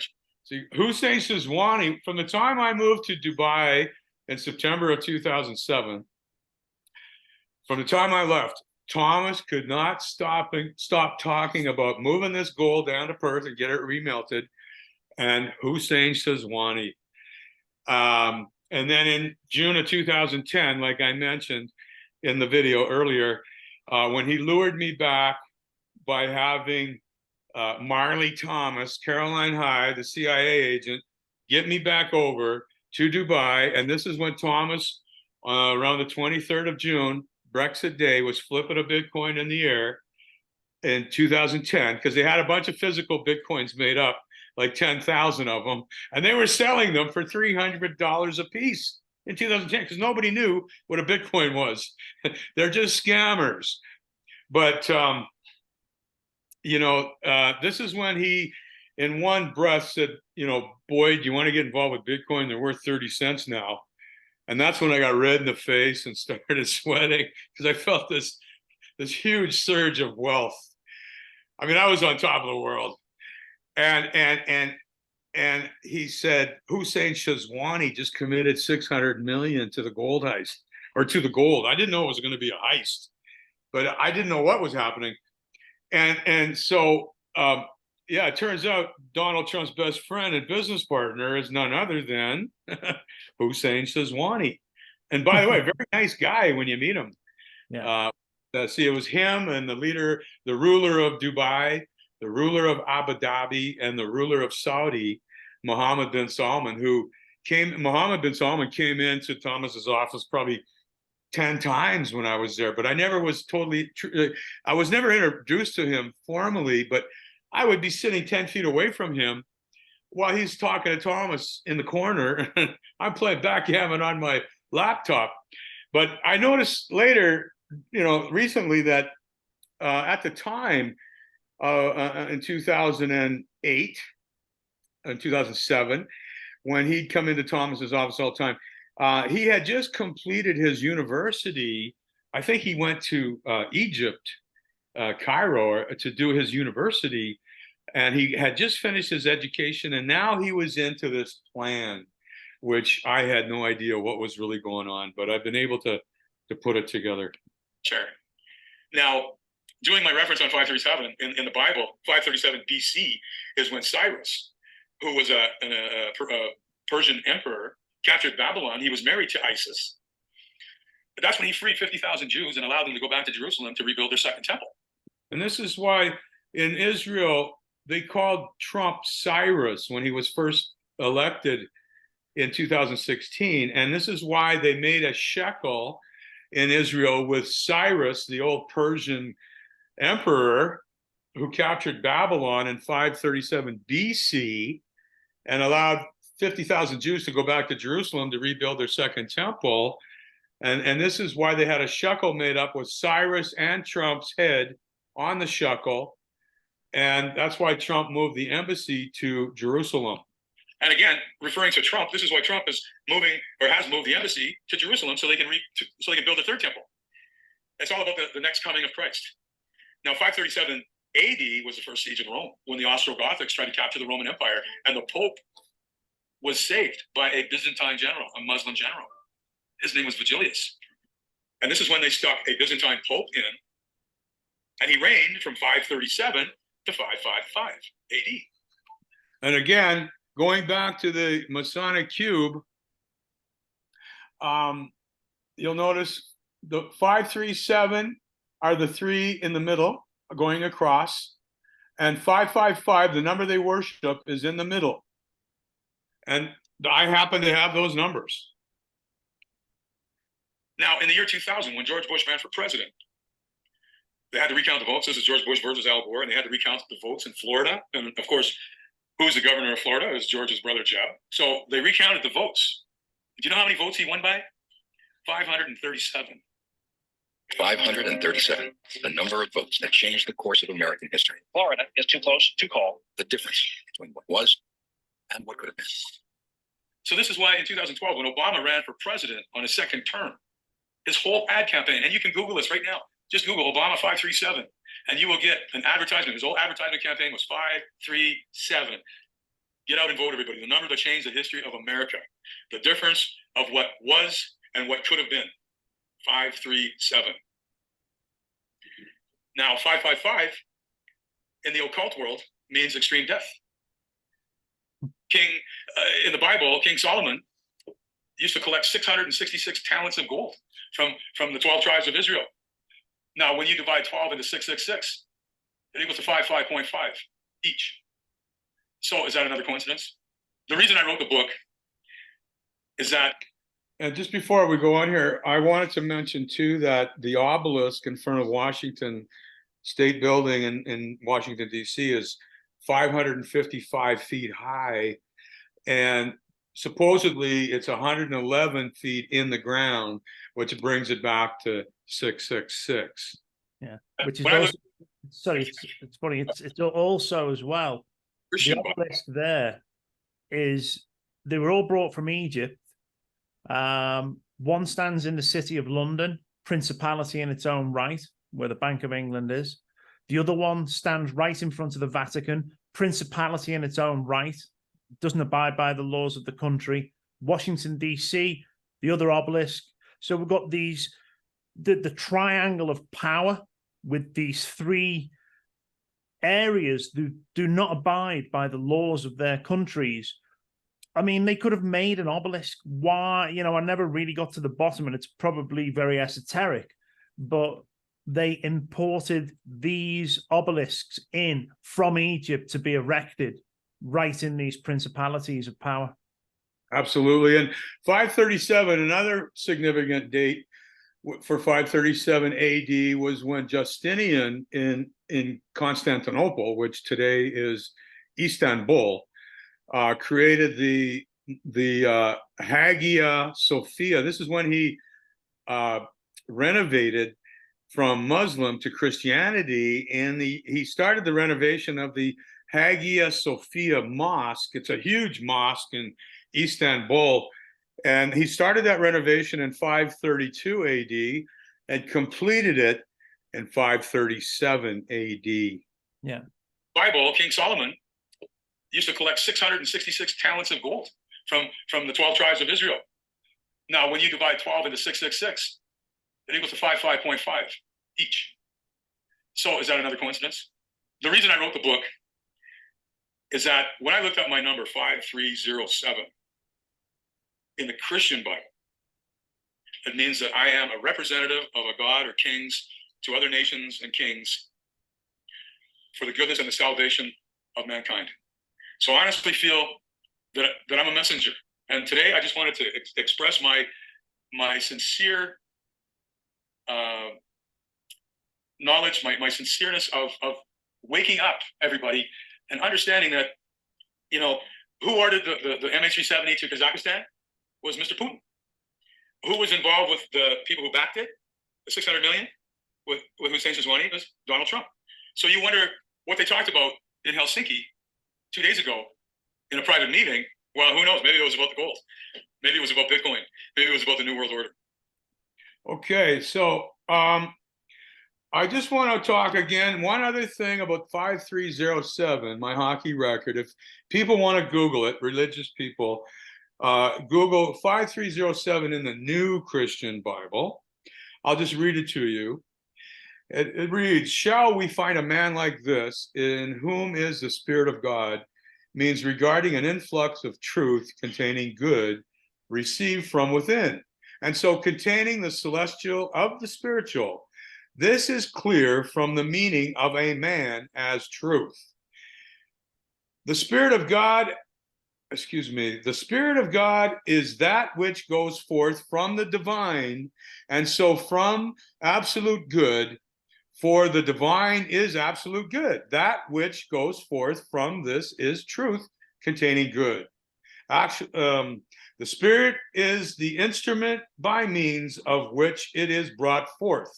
The truth containing good is the celestial of the spiritual, represented by Joseph. Now,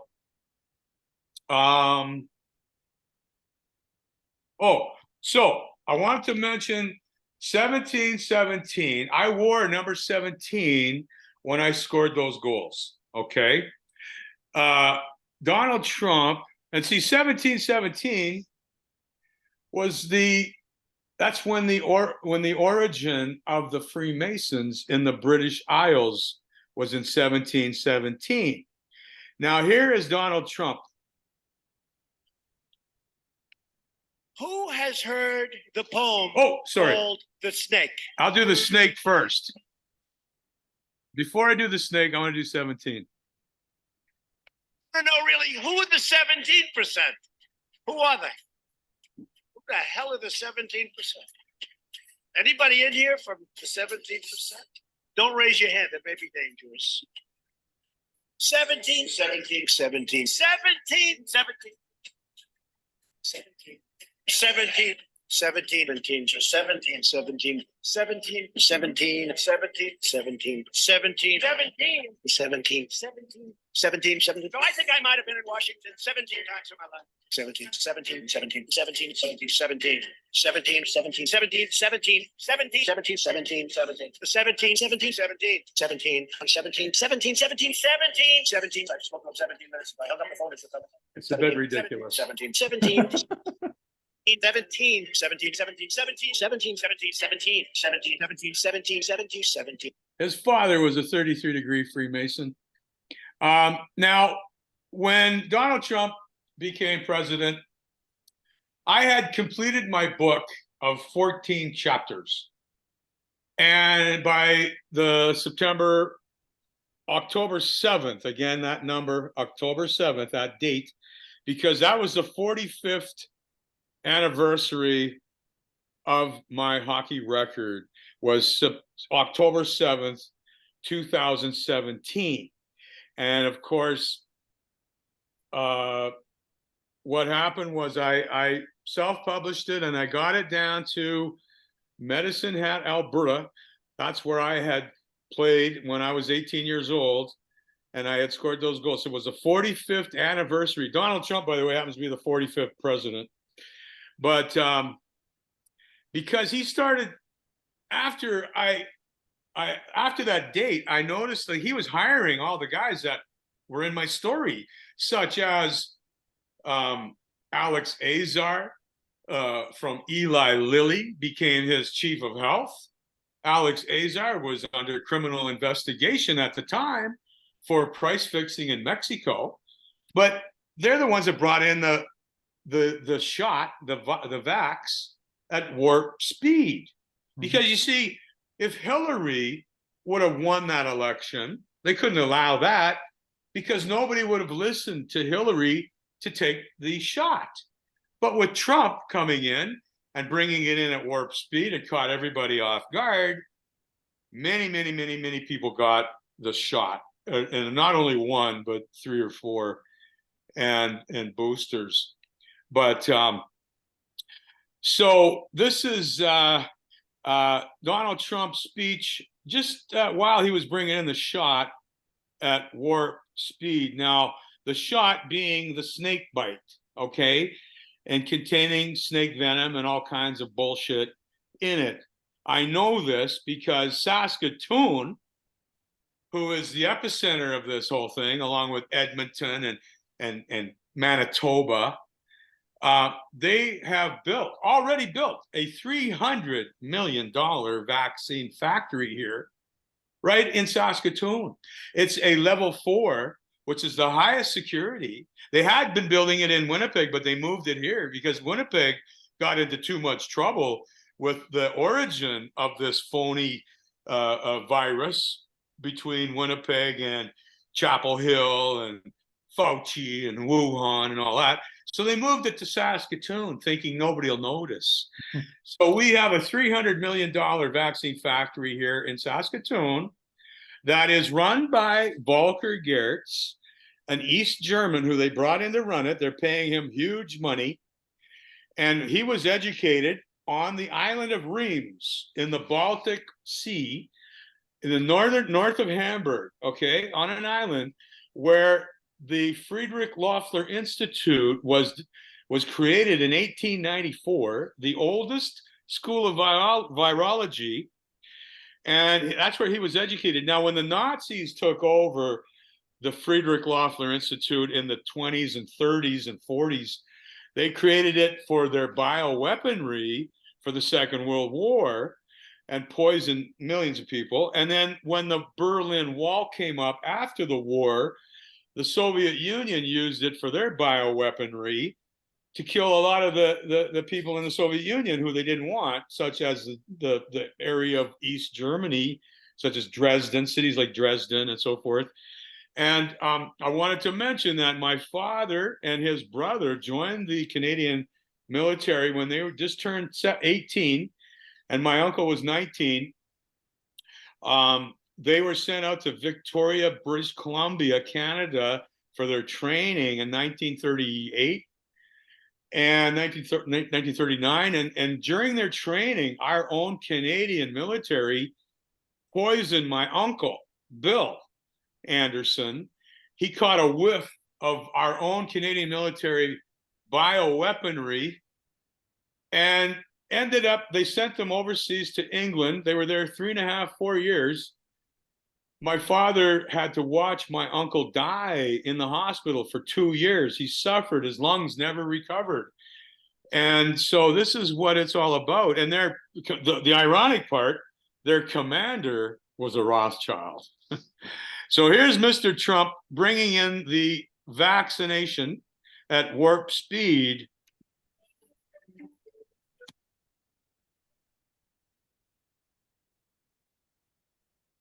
So I have it. Does anybody want to hear it again? You sure? Are you sure? So here it is, the snake. It's called the snake. They're not sending their best. On her way to work one morning. You can do anything. Whatever you want. Grab them by the. Down the path, along the lake, a tender-hearted woman saw a poor, half-frozen snake. And I'm allowed to go in because I'm the owner of the pageant, and therefore I'm inspecting it. You're like a Everything doctor. is good. His pretty-colored skin had been all frosted with the dew. America first. Poor thing, she cried, I'll take you in, and I'll take care of you. It's working out very nicely. You see it at the airport, you see it all over. It's working out very nicely. Take me in, oh tender woman. Take me in, for heaven's sake. Hey, I'm president. Hey, I'm president. Can you believe it? Take me in, oh tender woman, sighed the vicious snake. If you cross the border unlawfully, then we will prosecute you. She wrapped him up all cozy in a comforter of silk. Very fine people on both sides. And laid him by her fireside with some honey and some milk. $3 billion, $533 million. See, that's Mohammed bin Salman in that photo there, who was basically giving Trump the keys to Saudi Arabia here. She hurried home from work that night, and as soon as she arrived, she found that pretty snake she'd taken in had been revived. This is an island surrounded by water, big water. Take me in, oh tender woman. Take me in, for heaven's sake. Take me in, oh tender woman. Sighed that vicious snake. I said, you know, this Russia thing with Trump and Russia is a made-up story. It's an excuse. She clutched him to her bosom. You're so beautiful, she cried. But if I hadn't brought you in by now, oh heavens, you would have died. If we had had confidence that the president clearly did not commit a crime, we would have said so. She stroked his pretty skin again and kissed him and held him tight. The actions of the Trump presidency revealed the dishonorable fact of the president's betrayal of his oath of office, betrayal of our national security, and betrayal of the integrity of our elections. But instead of saying, Thank you. That snake gave her a vicious bite. Was there a quid pro quo? The answer is yes. Everyone was in the loop. I have saved you, cried the woman. And you've bitten me, heavens why? You know your bite is poisonous, and now I'm going to die. And President Trump has been impeached by the House of Representatives for abuse of power. Oh, shut up, silly woman, said the reptile with a grin. You knew damn well I was a snake before you took me in. Okay, so this is the villa in Bali that you see in 2008 when they let me read this 20-page document on the 16-year New World Order plan, which was written by Richard Leibel from Regina, Saskatchewan. As well, see, I think Elon Musk, Richard also wrote the code for Bitcoin, along with some of his associates, such as Elon Musk and Peter Thiel, and some of the university students at the Regina University. See, Campion College is the only Jesuit school in Western Canada. So on June 23rd, 23 is a big number for them, 23 chromosomes, etc. 2 + 3 is 5. That was the day Brexit happened. The Chinese government deposited 90 billion on June 23rd, 2016, Brexit Day, into the Rothschild Vault in London. As well, Prince Edward, the Prince of Kent, I think it is. His wife is Nazi. Her father was in the SS with Hitler. But Prince Edward, you'd think on an important day like Brexit, he would have been in England. But where was he? He was in Regina, Saskatchewan, the Queen City, giving out awards at the University of Regina, Campion College, the only Jesuit school in Western Canada. And of course, that's the home of the Royal Canadian Mounted Police, better known as the RCMP, who were called the Queen's Cowboys. I mean, they did all the dirty work for the Queen of England here. And I can go on for another 2 hours talking about them. Yeah. But getting back to the Malaysian Airlines 370 flight, a lot of people think it landed in Diego Garcia, but wrong, okay? First of all, let me explain. The 3 jumbo 747s, the capacity of a jumbo 747 is 400 tons. A lot of people say, Boyd, it's only 150 tons. That's a regular 747. But you see, a jumbo can carry 400 tons. 2 of those jumbo 747s came from Winnipeg, Manitoba, through Icelandic Air. Winnipeg is the home of Icelanders. That's where my grandma and grandfather came in the 1890s. They landed in a place called Gimli, Manitoba, which is just north of Winnipeg.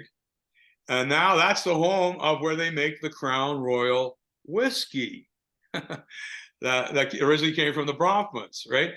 But you see, in the future, Winnipeg and Regina will be huge distribution cities for all of North America, okay? What they're planning on doing is stopping all transatlantic and trans-Pacific shipping because of this go green and environmental stuff. They don't want to pollute the oceans anymore. So everything from China, because China by 2030 will take over everything. Not only they'll be the manufacturers of the world, but they'll also control the money supply, because they're going to back their Chinese yuan with gold. But everything will come over the north through Iceland, down into the Hudson Bay, just like the Vikings did. That's the shortest route, and into Churchill, Manitoba. And they're rebuilding that railway as we speak, they're going to start, and it'll go right down the center of North America, right down to Mexico and to the Panama Canal, because CP Rail, again, I mentioned John Baird, Canada's Minister of Foreign Affairs in 2015 for Stephen Harper. Like, he quit the government and went to work. That's when gold bottomed out, 2015. He quit the government and went to work for Barrick Gold, CP Rail, which is owned by Bill Gates, and an engineering firm out of Winnipeg called Hatch, because they'll get the contract. And that was owned mainly by Orrin Hatch, who was a huge Trump supporter, because everything's going to come right down through the center of North America, right through Churchill, Manitoba, and south. But back in 2008, when Thomas and Richard told me they just found a Malaysian airline pilot to put on a simulator, and I said, well, what are you going to give him? It's about 10 million and a villa in Bali. Well, here's the villa right here. It's a $500,000 villa sold in what may be the biggest Bitcoin purchase on record on March the 14th, 2014, because, and this is the beautiful villa where they put the pilot. You see, they landed that plane not in Diego Garcia, but in Banda Aceh. That's on the northern tip of Indonesia. Okay, Bali is on the southern tip. It's all connected by roadway and bridges. So they landed MH370 in Banda Aceh. See, Banda Aceh, if you go back to 2004, when they created the tsunami, the Malaysian tsunami that wiped out that airport, and hundreds of thousands of people as well. Many children went missing. Mm-hmm. Okay, I wonder where they went to. But this is when the Rothschilds rebuilt that airport in Banda Aceh in 2004, 2005 in preparation for this whole heist. And when they rebuilt that airport, they made sure it could handle a 777 even with autopilot. Okay, so they landed it in Banda Aceh. The pilot got off. They drove him down to the villa. This is how sick it is. And the co-pilot ended up in Dubai with Thomas and Ivan Glasenberg from Glencore. They were looking after him. And then it went north autopilot to Kazakhstan. Okay. And of course, they drained all the bodies of blood and so forth. So I just wanted to mention that. Now, that villa was purchased. This is very important. It was purchased by Barry and Alan Silbert, who ran Bit Finance, who are on page 9 in my book, and also on page 248, okay? Now, if you look at FTX, Sam Bankman-Fried, okay? Well, he was just a front man, just like Elon Musk is a front man. Sam Bankman-Fried was just a front man for FTX. The parent company of FTX was owned by none other than the same guys that bought the villa, Barry and Alan Silbert. You can Google all this information. And not only that, but Silicon Bank in Silicon Valley, Silvergate and Signature, the very first depositors were the same guys, Barry and Alan Silbert. Okay, these are the guys that were involved with Thomas from the beginning. I never knew this stuff. I just, like I said, but when MH370 went missing, as soon as I found out that Autumn Radke, who was the girlfriend of Richard Branson, the Bitcoin guy, had fallen off her balcony a week before MH370 went missing. And I looked up my meaning, 5307 in the Hebrew definition means the fall, the Nephilim, to fall to a violent death. I knew that I had done the right thing by not getting involved. And she took my place. Autumn Radke, Autumn, in the Hebrew definition means the falling of the leaves. So she was pushed off her balcony, 16 stories to her death. And so that's when I woke up, and I've done about 12 to 14 hours of research every day. Now, Thomas came from the Eli Lilly pharmaceutical family. Donald Trump, as soon as he became president, he hired Alex Azar from Eli Lilly. Okay. Well, look, like 555 in the occult means highest death. Okay. Eli Lilly neutralizing, because when you take 3 shots and booster, your body will not be able to produce antibodies for the next virus to come. Okay. And so they need to get a shot, and it's called antibody enhancement dependency. So now Eli Lilly has, and you can Google this, I Googled it today here for us, Lilly's neutralizing antibody, which is called LY for Lilly dash COV for COVID dash 555. Okay, that's going to, so they get you coming and going, these Khazarians. I call them rad nights. I'm gonna give you a link that you can add on to my video today. That's done by Michael McKibben, an outstanding man, and he's done the history on the Khazarian Jews, which go right to the city of London. Like you mentioned, there's the triangle between the city of London, the Vatican, and Washington, D.C. And he'll give you the background on that. They're called the Rad Knights, who really, they're not religious at all. They're atheists. They worship Baal, they worship Moloch, and whatever country they live in, they promote, you know, if it's you know, Protestantism or Catholic or Muslim, whatever the religion is, they just act like they're part of it. But deep down, in secret, they worship Moloch, you know, the sacrifice of children, etc., and the drinking of adrenochrome. Adrenochrome, by the way, was founded by the Rockefellers out of McGill, and they started adrenochrome testing and all that in Weyburn, Saskatchewan, just 40, 50 miles south of Regina. So that's that. And what else? I was going to say, before you closed it down, did you see the numbers beneath on that report? No. They were talking about the participants, and it was 666. Okay, sorry.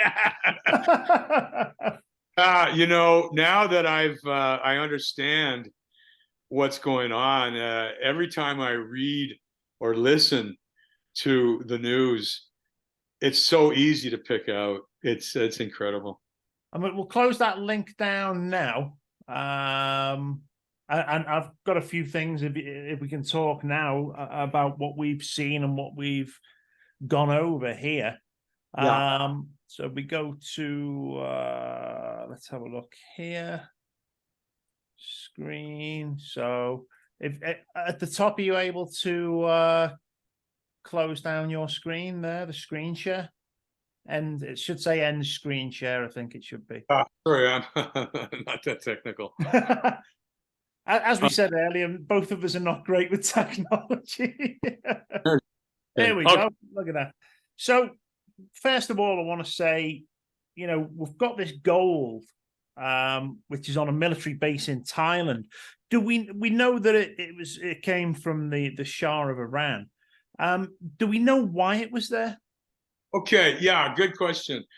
And I've done so much contemplating about this. I believe, see, they moved it in 1979. 79 is the atomic number for gold, and they moved it during the 53 hostages in 1979 with the Ayatollah coming in and all this. You see, Mark Rich, again, when he got deported out of the United States, James Comey from the FBI chased him around the world for 20 years. It was just ridiculous cat and mouse. But they didn't want to do anything to Mark Rich because they're all involved. Yeah. Mark Ritz was the shining star of Israel and the Rothschild.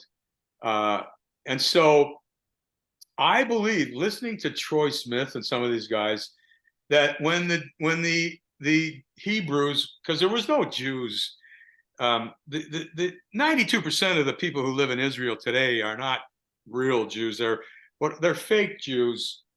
And when they walked out of Egypt, they walked out supposedly with all the Pharaoh's gold. Now, Thomas always said, boy, this is ancient gold. It doesn't have the stamp in order to sell it. You got to have it 99.99% purity stamped on. So he said, we've got to get it down to Perth. And we got to get the first 2 tons out in the pasture plains. Otherwise, it's just too dangerous, because when you move that amount of gold. And so it could be ancient gold that came from the Babylonian time or the time of Solomon. You see, again, King Solomon used to collect 666 talents of gold from the 12 tribes of Israel. And of course, when you divide 12 into 666, it equals to 55.5. So, yeah, I think it did, Yeah. Because, I mean, usually with, gold of that amount, and obviously it is quite a lot, 55,500 tons. It's a huge amount. But, this is on a military base. I mean, usually it's very difficult to fly a stolen aircraft onto a military base and just waltz off with gold. Was there some kind of arrangement in place with? Yeah. Well, you realize who is behind this whole thing, right? Oh, yeah. Yeah. Economic Forum. You see, the World Economic Forum directly connected to Sam Bankman-Fried and FTX, which was founded by Barry and Alan Silbert, who bought the villa in Bali.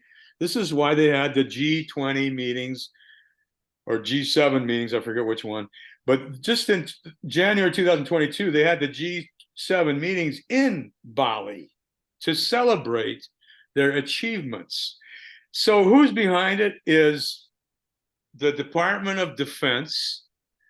The Jesuits control the militaries of the world. Okay, they're all involved. Yeah. Okay. And because they're the Radnites, which you'll find out more when you listen to Mike McKibben.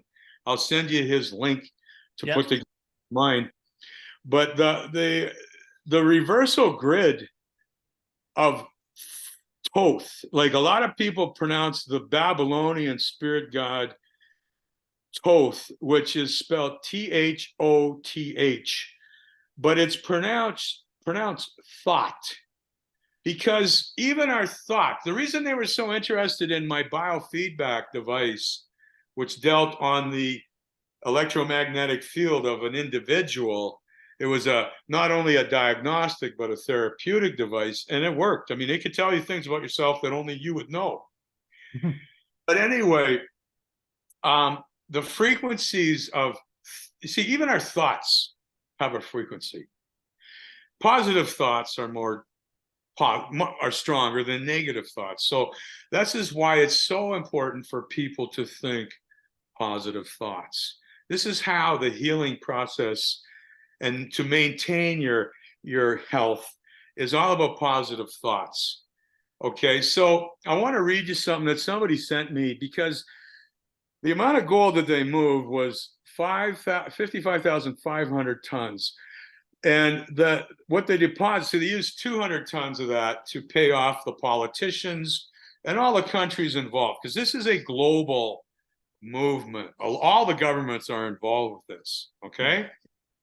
So the frequencies of the old Babylonian god thought, because, once they keep giving us these shots, our bodies not only will become antibody enhancement dependent, but you continue to get boosters. The graphene oxide and so forth, it goes through the blood-brain barrier, and it creates a coating over your brain, which becomes an antenna for these frequencies, which are created through HAARP and through these quantum computers that are, I know Waterloo, Ontario has been creating quantum computing for 25 years now. But they want to do a reversal on it. They want to track everybody's movement in the world, their ID, DNA. So I'm just going to read you and see. Then they want to do a reversal, probably into CERN, all into one central location to keep tabs on everybody and to control. It's all about control. But somebody sent me this.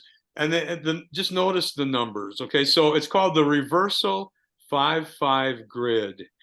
The ES website was manifested on 9/11/2007 with the special master code re-encryption of distorted base code architecture in the controller grids.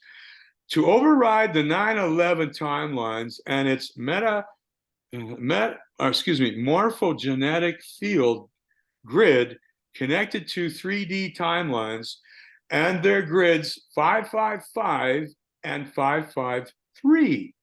These are inorganic timelines that are based on the Fibonacci sequence that manifests the Metatronic reverse Merkaba ratios based on mathematical doubling of harmonics related to number 5 used by thought grids to hijack the DNA from the astral fields and thwart the progression of expanding consciousness of the earth and humanity.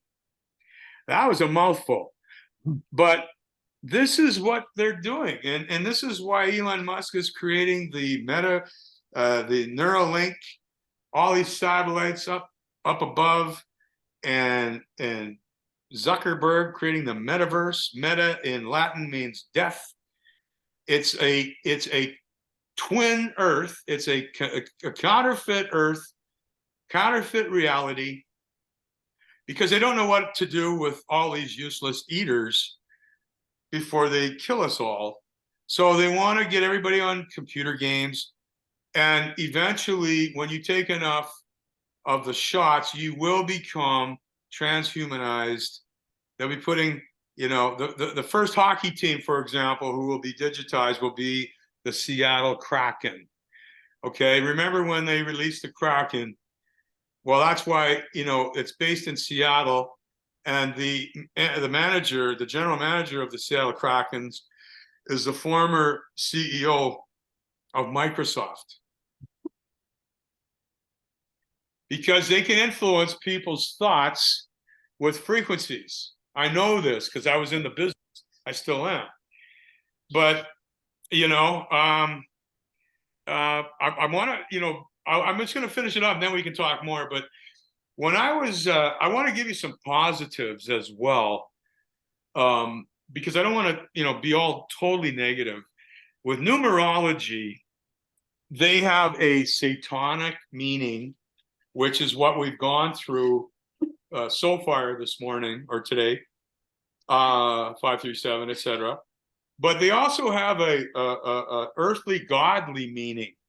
Okay, so for example, when I was 12 years old, this is how coincidental. I mean, I don't believe in coincidences.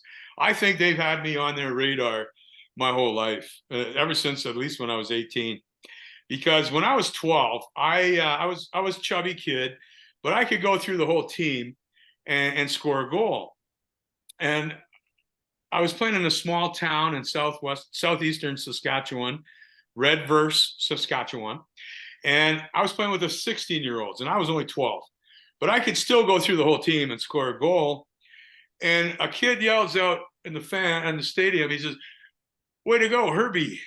And that name, because I reminded him of Herbie the Love Bug, the Volkswagen, and that name stuck with me my whole life. Even today, when people call me, they say, "Hey, Herbie, how's it going?" And so 5 years later, or 6 years later, I'm playing with the Medicine Hat Tigers and I score those goals. And my hockey record is 5-3-0-7. Well, then 7 years later, they come up with a movie. Herbie goes to Monte Carlo and he's at the starting gates. This is in 1977. And he's at the starting blocks and this beautiful young girl, sports coupe, parks beside him. And Herbie, he can't take his eyes off her. He falls in love. Can you see that okay?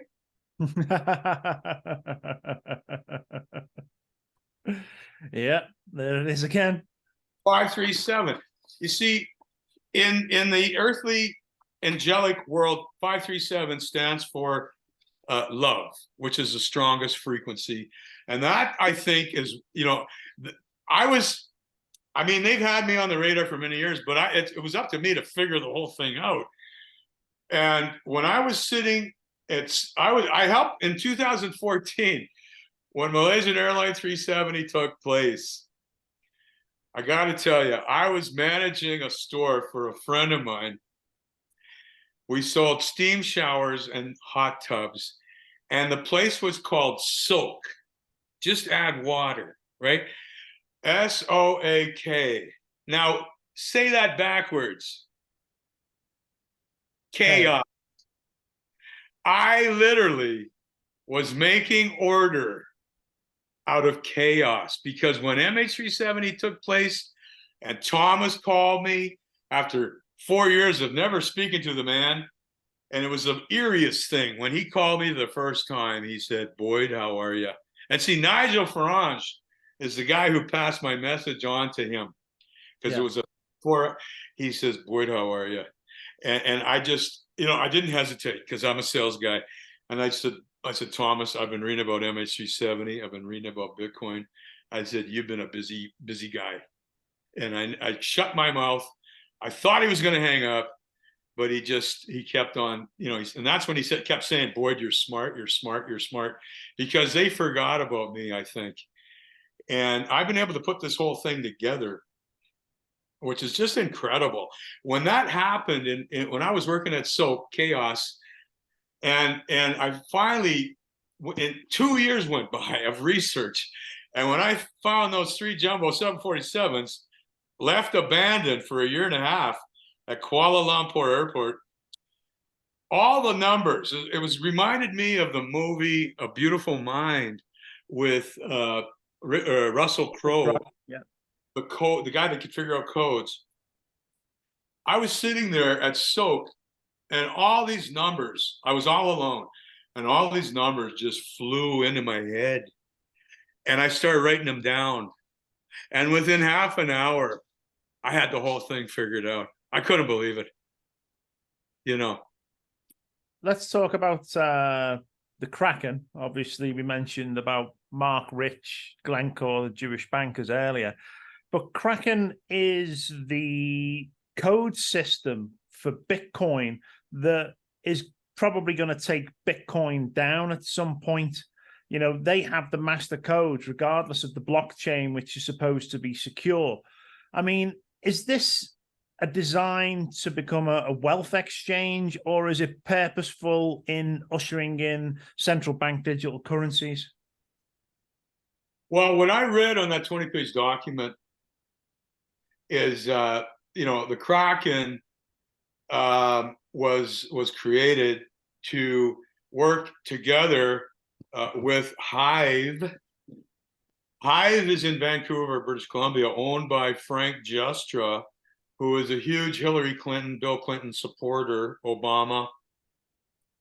Hive he used to own Goldcorp, the company, and he sold it, and then he raised $30 million back in 2016 to put into Hive, which owns all the cryptocurrency mining rigs in Iceland, Sweden, North Korea, China. See, China owned 65% of all the cryptocurrencies to begin with.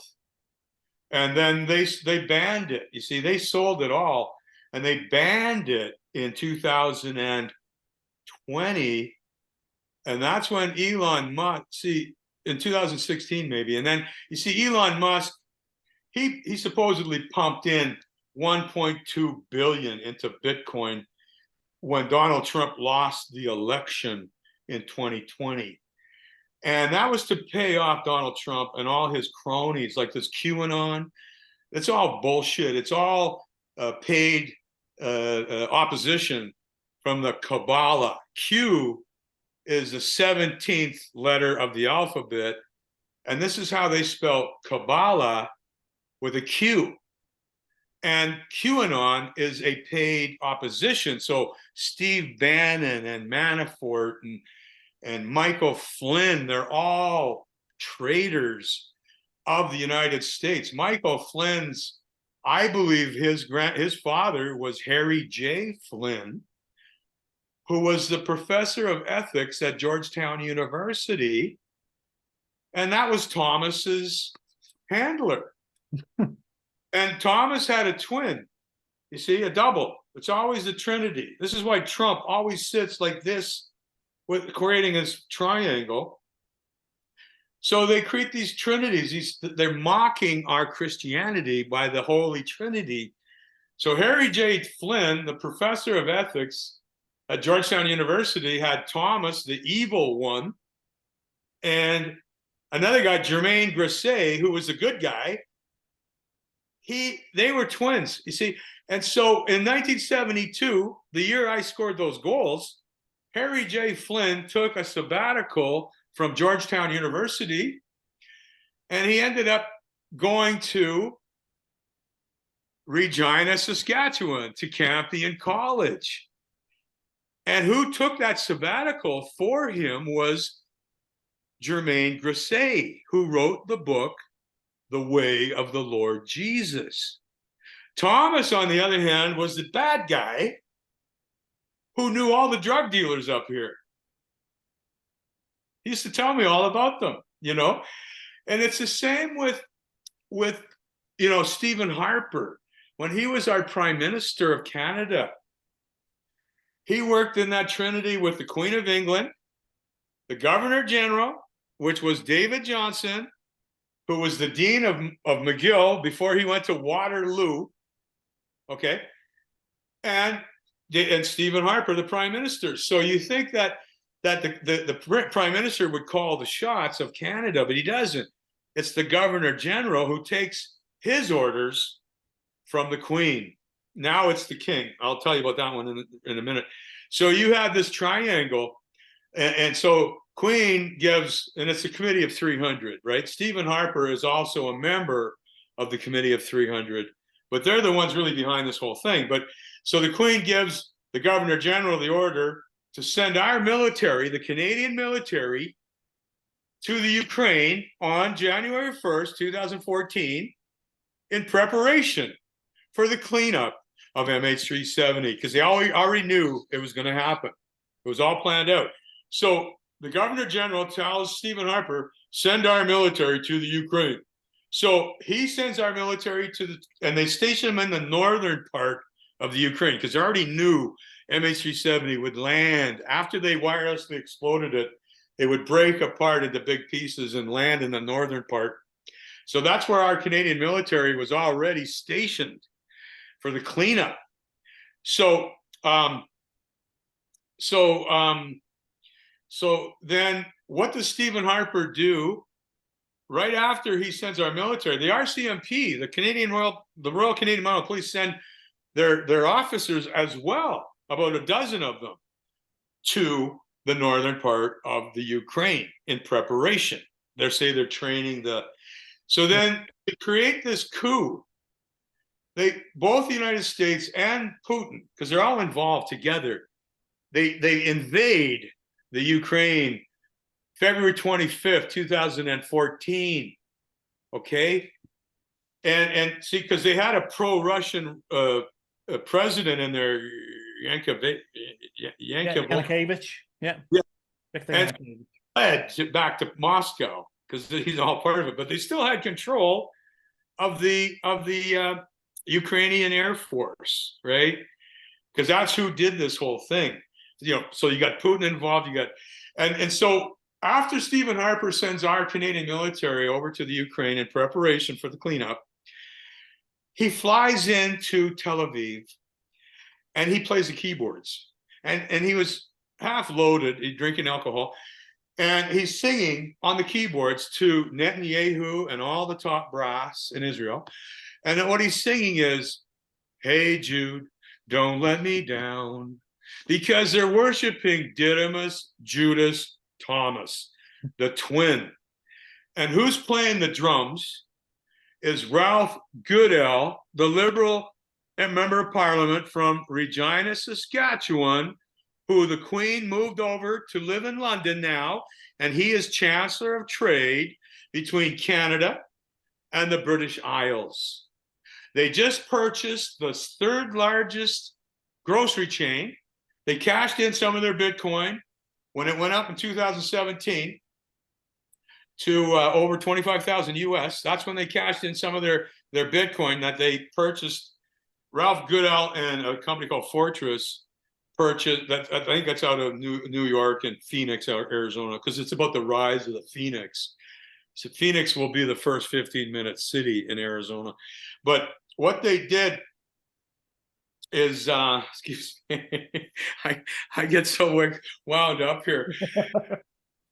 So Ralph Goodell, what they did is they invested 25 million into Bitcoin back in early 2012, and then they cashed in some of it in 2017 when it went up to 25,000, and that's what they bought the Morrison's grocery chain in the British Isles.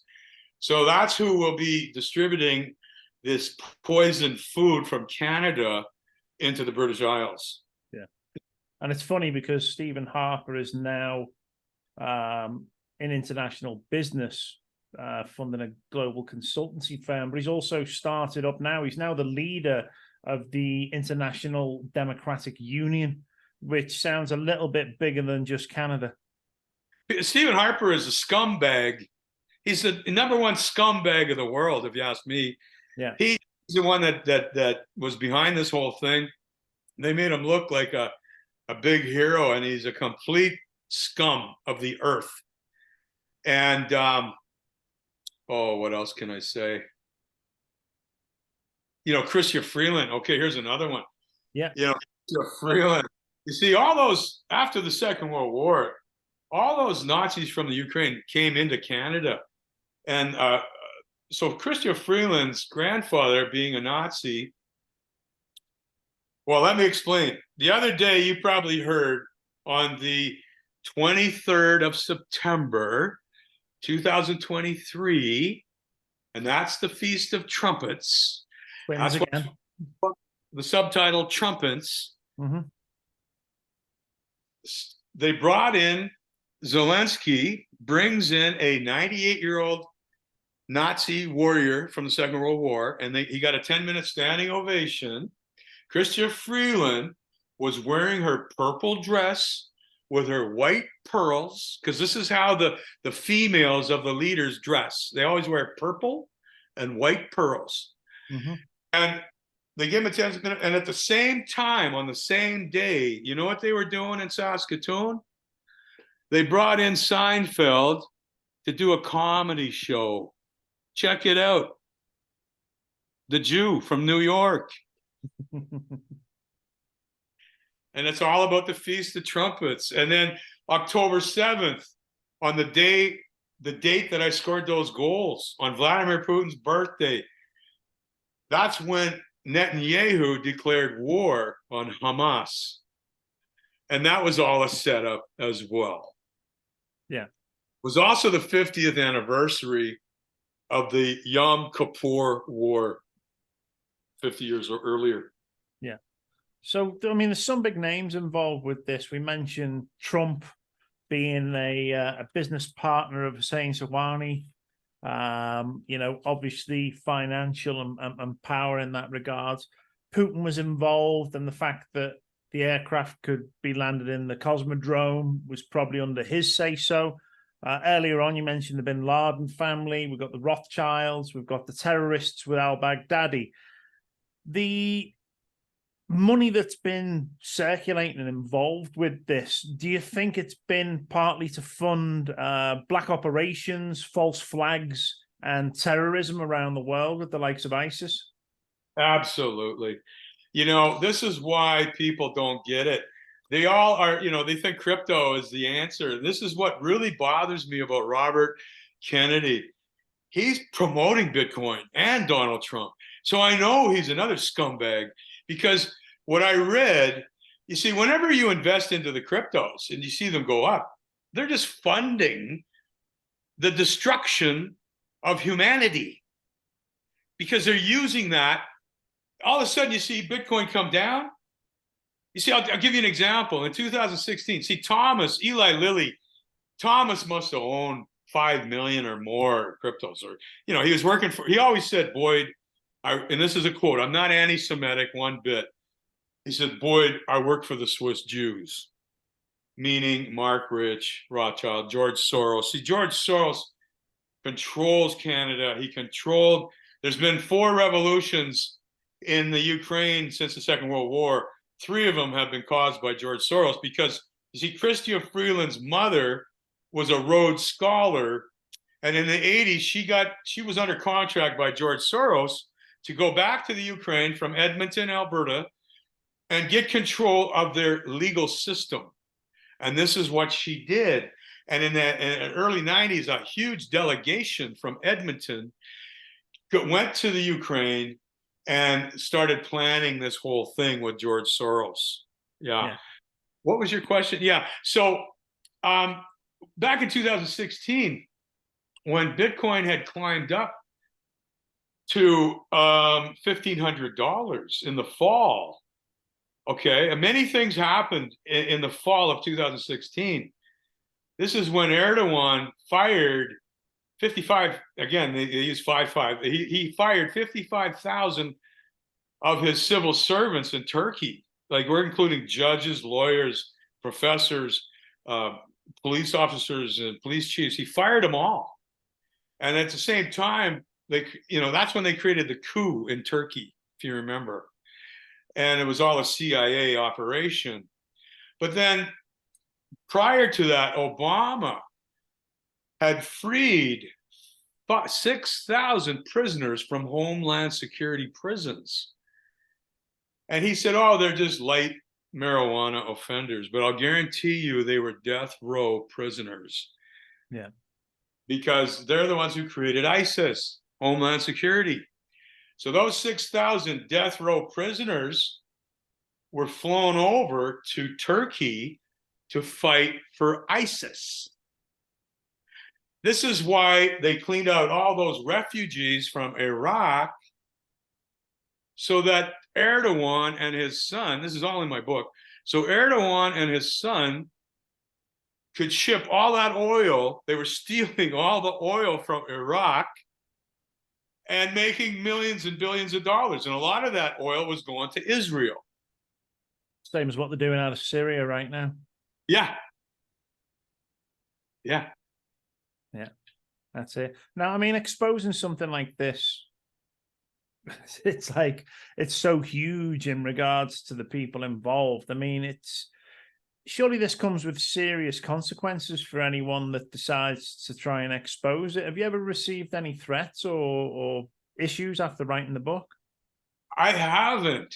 Because I believe that you see, this is all the Freemasons, the Satanists, the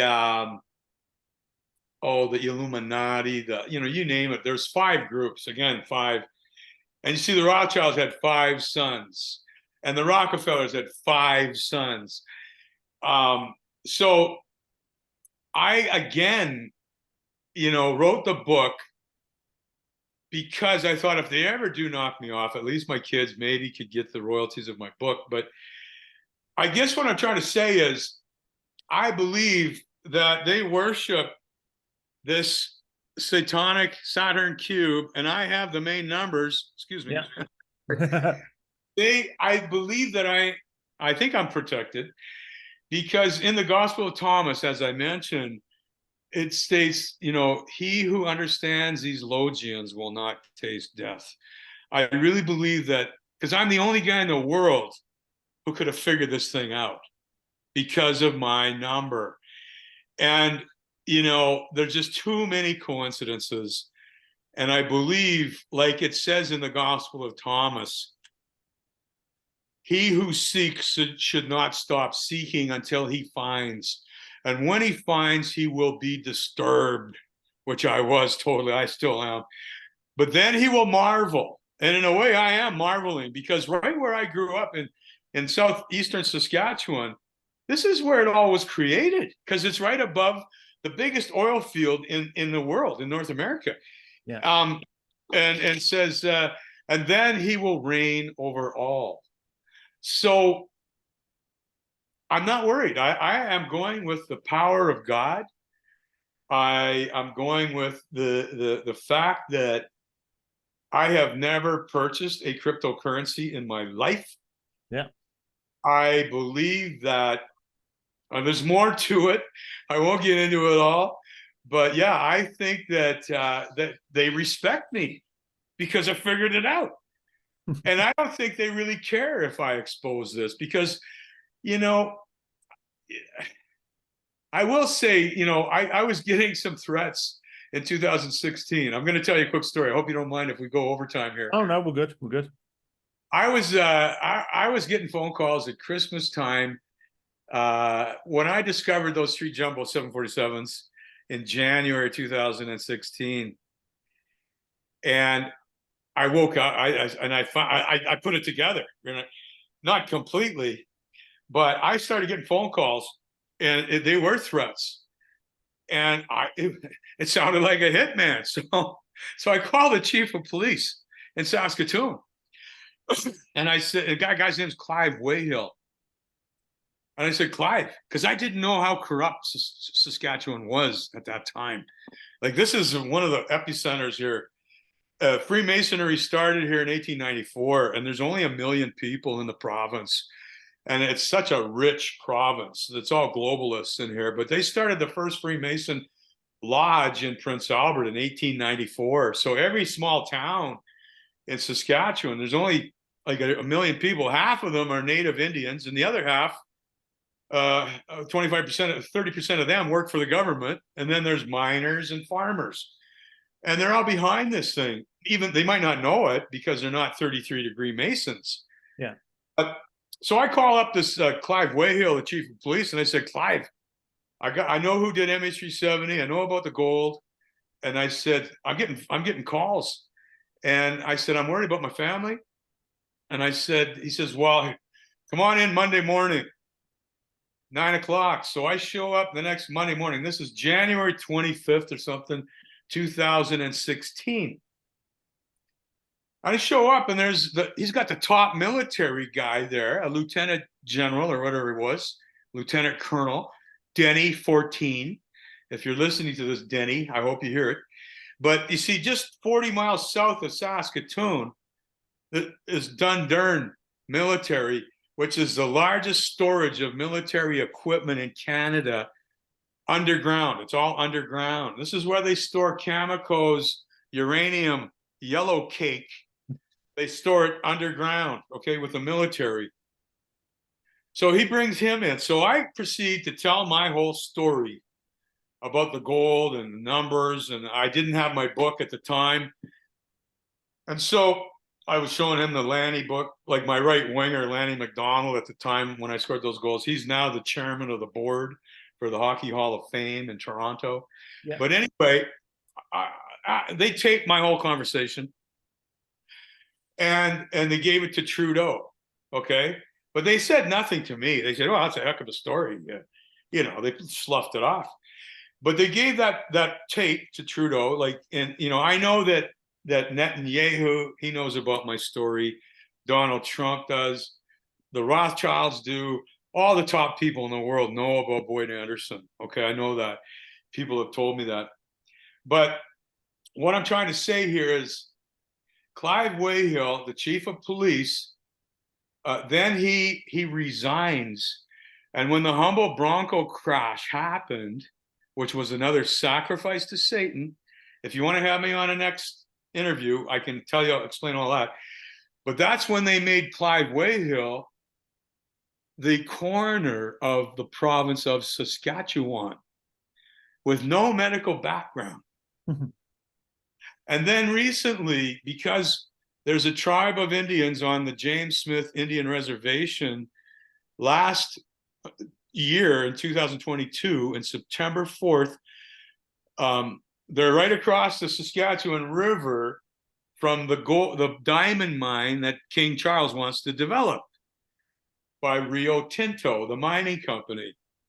So this is when there's 11 people get massacred, and the suspects were these two native boys, the Sanderson brothers, supposedly stabbed 11 people in 4 different houses on the James Smith Indian Reservation across the river from this Rio Tinto future mine, because it's going to pollute the river because they're going to strip mine it.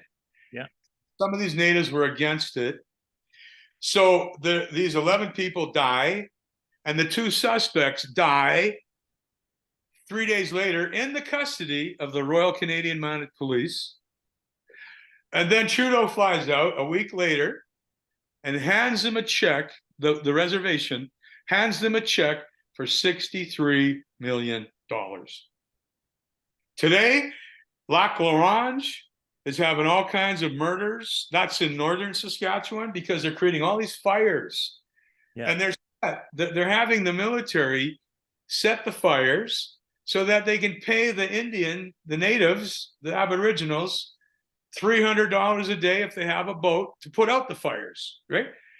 And $200 a day if they have a quad, an off-terrain vehicle. And, they're making hundreds of thousands. All these native people are making hundreds of thousands a year for putting out forest fires that they created, because lithium, uranium, all these minerals are developed in northern Saskatchewan, and they don't want to deal with the environmentalists, so they just burn it off. Yeah. Now, right beside our vaccine factory here in Saskatoon, we have the rare earth mineral processing plant. And there just happens to be 17 rare earth minerals. You don't think they're going to go into the vaccines? Of course they are, because they need those rare earth minerals for connectivity between our hive brain, our hive mind, and our cell phone. Yeah, that's it. Now, another thing that with the title Trumpets, did you ever give it any bearing that obviously we had President Trump and the vice president was Pence? Well, that's what it's all about. Yeah. That's ironic meaning, because again, trumpets and the Feast of Trumpets, okay, it's ironic. It's an ironic meaning that I was trying to get across to the public. Most people wouldn't get it. That's why I'm trying to explain it. But yeah, no, Mike Pence, you see, when I was selling my LED lighting, and I get a hold of Ron Breshner in New York City because we started hockey together. Well, Breshner was involved with this whole thing, and I didn't know it. I'm just an innocent guy, right? And I find out that, he right away, he starts a company, because you see, LED lighting is also part, and I didn't know this, it wasn't part on the 20-page document, but I find out recently that LED lights are going into all the smart cities, and they're weaponized. But see, I became part owner of Pristine LED Lighting in Windsor, Ontario. And our power supply for our lights, we use the very best diodes that you could buy, and we hooked them up to a power supply. It was a toroidal transformer power supply. This is the electromagnetic field, right? Yeah. And so they would run for 20 years. And that's a toroidal field as well, as exactly what encompasses the earth. Exactly. And a toroidal field is also the field that comes from the human heart around the body. Right on. Excellent. So, but see, this was way back in 2000 and when did I get into LED lights? 2011, 2012. Yeah. But see, what happened prior to this is Obama, when he was brought in 2008 for his first term, what he did for the future, for these smart cities, who Donald Trump and Hussein Rizvani are heavily involved in. I'll tell you about that in a second. But what Obama did is he handed over 100 small companies in the United States, he gave them all $6 million each. He says, okay, boys, I want you guys to create LED lights. So what these guys did is they all ran to China, and they created factories in China to develop the LED lighting that are going into the smart cities today. So when you stand in, like Charlotte, North Carolina, for example, is the Queen City for the United States. Regina is the Queen City for Canada. Charlotte, North Carolina, Queen City for the United States. They put in these LED lights everywhere, and they're doing it everywhere. But years ago, they put them in, and when they first install these street lights, they're nice and white. They look pretty cool. But then they gradually, because you can digitize LED lighting. Ours, you could never digitize because we use a toroidal transformer. But with the electrical power supplies, they digitize them so they could program them to gradually go from white to a blue, which is like a black light. So when people walk underneath them with their luciferase in their vaccines, in their blood vessels, they can see it. So they can see if someone's not vaccinated. Their idea was to go after these unvaccinated people. The vaccinated would chase the unvaccinated. But because they figured it out that this vax is a hoax, that might not happen because people have smartened up. But this is what's going into all the smart cities. And so when I got into the LED lighting, and then Greshner, all of a sudden, he forms a company called Four Beginnings with Kathy P., who happens to be married to the top mob boss in New York City. And she was the CEO of Quality Health Control for Homeland Security prisons. So they got me going to all these prisons. So I did the Jamaica Queens in Brooklyn, the home of Donald Trump. I did the Indiana State Prison. It's funny, those two, because that's where Trump's from. And I did the Indiana State Prison for Women, 26 buildings. And that's the home of Mike Pence. He was the governor of Indiana. And this was all coincidental for me, because I was just trying to sell lights. And while I'm counting lights for 8 hours at the Indiana State Prison for Women, and Kathy and Greshner, they're having dinner with Mike Pence. I'm thinking, well, maybe we could sell some more lights. Yeah. But anyway, following Hussein Rizvani, Donald Trump, see, I didn't know if Trump was involved or not. And I was texting him and emailing him because Greshner and him were best friends because of the New York Rangers. And I never played in New York because I got taken by a Jewish agent. So I ended up in Europe, okay? I got screwed out of my hockey thing. Anyway, it's a long story. But I didn't know Greshner was buddies with Trump because I hadn't talked to Greshner for 35 years. But I thought, to sell these lights, I should call him and maybe we could do something together. I said, let's light up New York. And so what happened is when Trump became president, when he was voted in there in November, I was actually in Hollywood trying to talk to James Quattrochi to do a movie about my story. Because I hadn't put it all together, obviously. It was just starting to happen. And I had Kurt Walker, the best friend of Tom Lysiak, my centerman who was on the ice when I scored those goals. Lanny McDonald was in the penalty box. So it was me and Tommy Lysiak, who died of leukemia in 2016. And his best friend was Kurt Walker. And I had Kurt Walker says, "Boyd, let's make a movie." I said, "Well, I'm going to write a book." So within a month, we're down within 3 months, I'm in Hollywood talking to James Quattrochi, explaining my book, my story. And he said, "Boyd, you got enough here for a Netflix series." Cryptos and ISIS and MH370. These are the biggest stories in history. And I said, "Yeah, I got it all. I've got it all." But what happened was Donald Trump in 2017 announces to the world that his best friend and business partner had been at his Mar-a-Lago New Year's Eve party, ringing in 2017. You see, that's when Bitcoin went all the way up to 25,000 US that year. Yeah. And again, 17. He announces to the world that his best friend attended his Mar-a-Lago New Year's Eve party, and his name was Hussein Sazwani. And I just about fell off my chair, because then I knew it was all they're all involved. They're all involved. All the presidents since Harry, or not Harry Truman, well, yeah, probably, but since Nixon removed the gold standard in 71. See, that's the reversal of 17 is 71.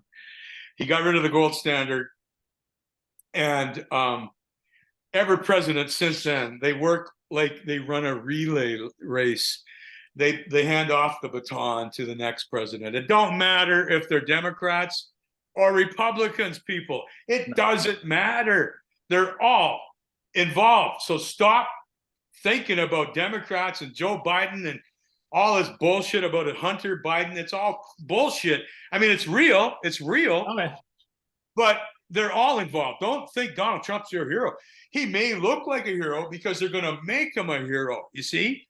Mm-hmm. The Jews in Israel think he's the chosen by God, and because he's a Moloch, Donald Trump and his son-in-law and his daughter converted to Judaism, not to Judaism, to the Shabbat Lubavitch. Okay? These are the people who control the economy in Russia. They control the economy in the Ukraine. They have those are the old Rad Knights, or the Khazarian, whatever you want to call them. And then you've got the Donma Jew, which is Erdogan and that group in Turkey that fake like they're Muslims. And then you've got the Saudi group, Mohammed bin Salman, who are crypto Jews. And they all worship Moloch. And it's all about, bringing that whole Babylonian thing back to the world. And so the biggest hoax coming, and the reason they drained all the bodies of blood on Malaysian Airlines 370 and they stashed it in Kazakhstan, is because that's the only launch pad. This is the Cosmodrome. It's the only launch pad to the International Space Station. Okay? Because and now they found all these biolabs, 46 biolabs in Ukraine. They got the same amount in Kazakhstan. They got the same in North Korea, Russia. You don't think that they're not cloning the people from MH370? They've already done it. Because when the Messiah comes, he'll come from above. It'll be all holograms. Project Bluebeam. Yeah. MH370. And they'll say aliens took Malaysian Airlines 370. Yeah, there's already stories about that as well, where they're saying that's what's happened. I've already seen those. That free-scale semiconductor that they had the patent on, and they had to get 100% control of it. So they had to kill these four patent holders to get the full 100%.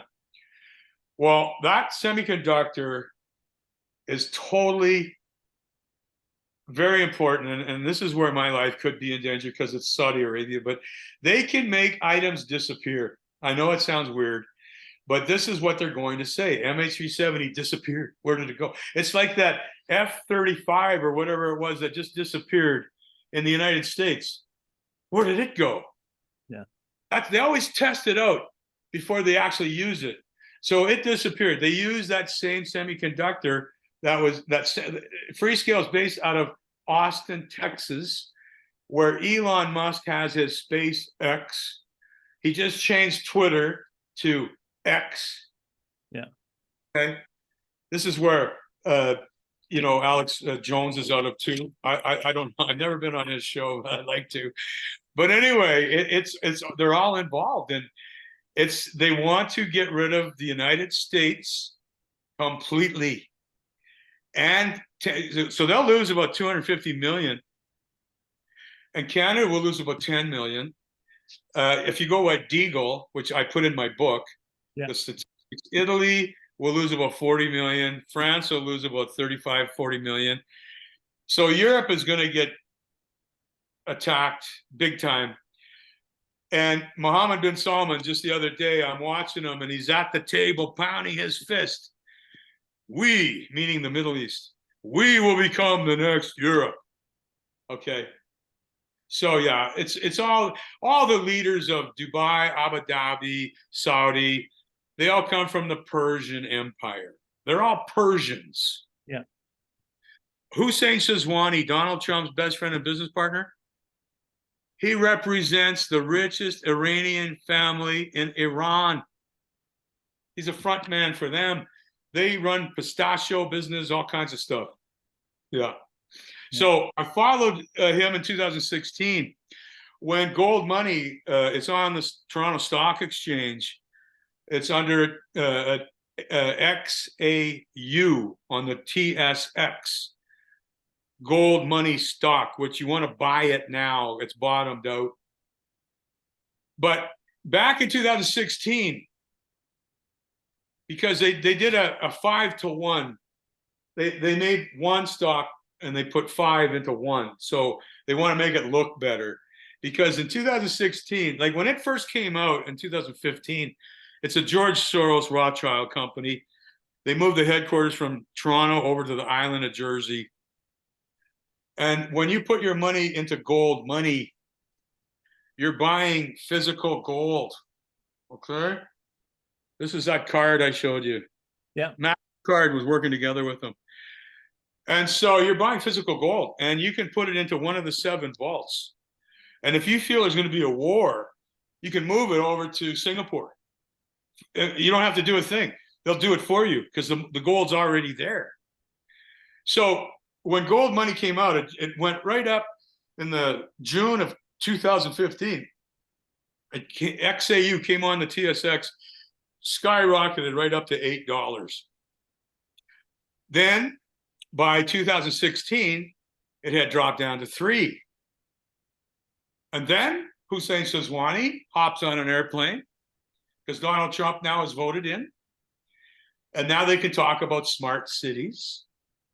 So he flies into Sarajevo, which will be a smart city in Yugoslavia. And the stock went from $3 to $6. Then he flew from Sarajevo into Toronto, and it went right up to $8. He stayed a month.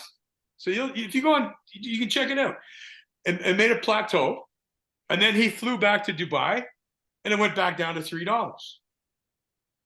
You can check out his movement and the movement of that stock to verify what I'm talking about. Yeah. So back to Bitcoin again and Kraken. Kraken is the regulator for Bitcoin, but this has the ability to eat up all the Bitcoin in the world, doesn't it? Absolutely. With the touch of a button. What I was going to say is Kraken works together. The triangle there is Kraken, Hive in Vancouver, and Genesis in Hong Kong. Yeah. Genesis is what Richard Leibel, who wrote the code for Bitcoin, who wrote this whole 16-year plan, he set up Genesis in Hong Kong. He's a smart guy to handle the transition to mainland China, because Hong Kong now is part of mainland China. So, they all work together. So they know ahead of time what a crypto will do. If they want to bring the price of XRP down, they let Hive in Vancouver know about it so that they stop mining hi, XRP, and they'll say, well, switch it over to Elon Musk Dogecoin. So then they go and they start mining Dogecoin to drive the price up. It's all rigged. And Kraken, yeah, they control it. And yeah. And it's funny how Kraken is managed by Powell. I forget his first name. His last name is Powell. And then you've got the Federal Reserve. His Jay Powell. Oh, yeah. And The Fed chairman, yeah. then you got Donald Trump's lawyer, Sidney Powell. Okay, they're all connected. She released the Kraken. The Kraken then, and the Federal Reserve is Powell. Yeah. So we mentioned earlier about Nigel Farage. He is part of the European Union and was heavily involved with what was going on with the UK and Brexit. But at the same time, we've got the deliberate flooding of refugees into Europe, into the UK, to the point where we've got pretty much all of Europe financially upside down, bankrupt, and the hub of what's holding it together appears to be Germany. Germany being the financial hub.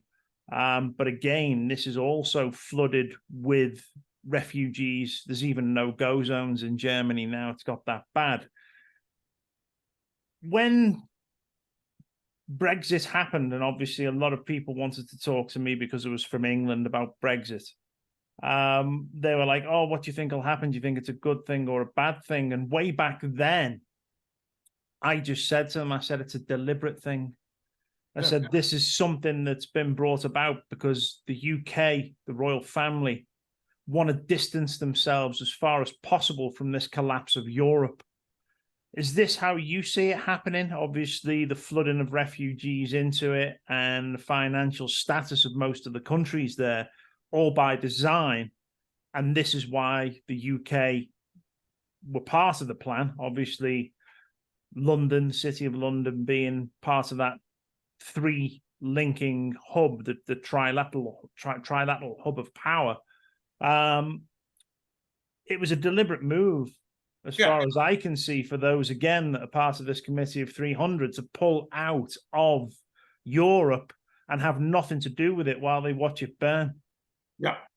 Absolutely. They created ISIS. See, like I mentioned, the price of gold had been dropping since 2011. So in order for them to drive the price back up, they had to create fear and uncertainty. That's what drives up the price of gold. And so this is why John Baird, Canada's Minister of Foreign Affairs, quit the government and went to work for Barrick Gold Hatch. We covered that already. Yeah, but which George Soros has 438 million invested.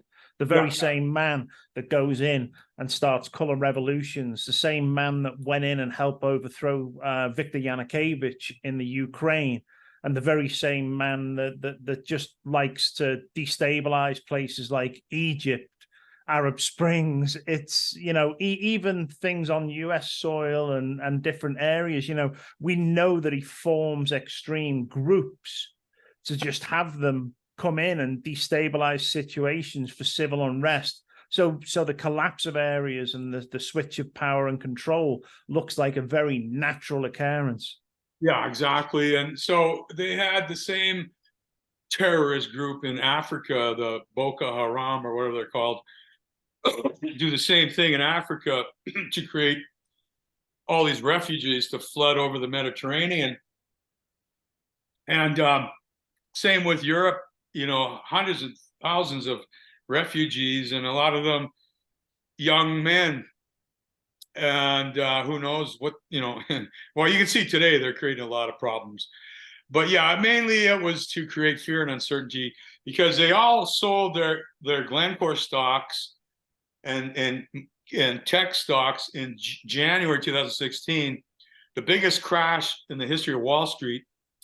And that's when they all put their money into gold and silver stocks because they had bottomed out.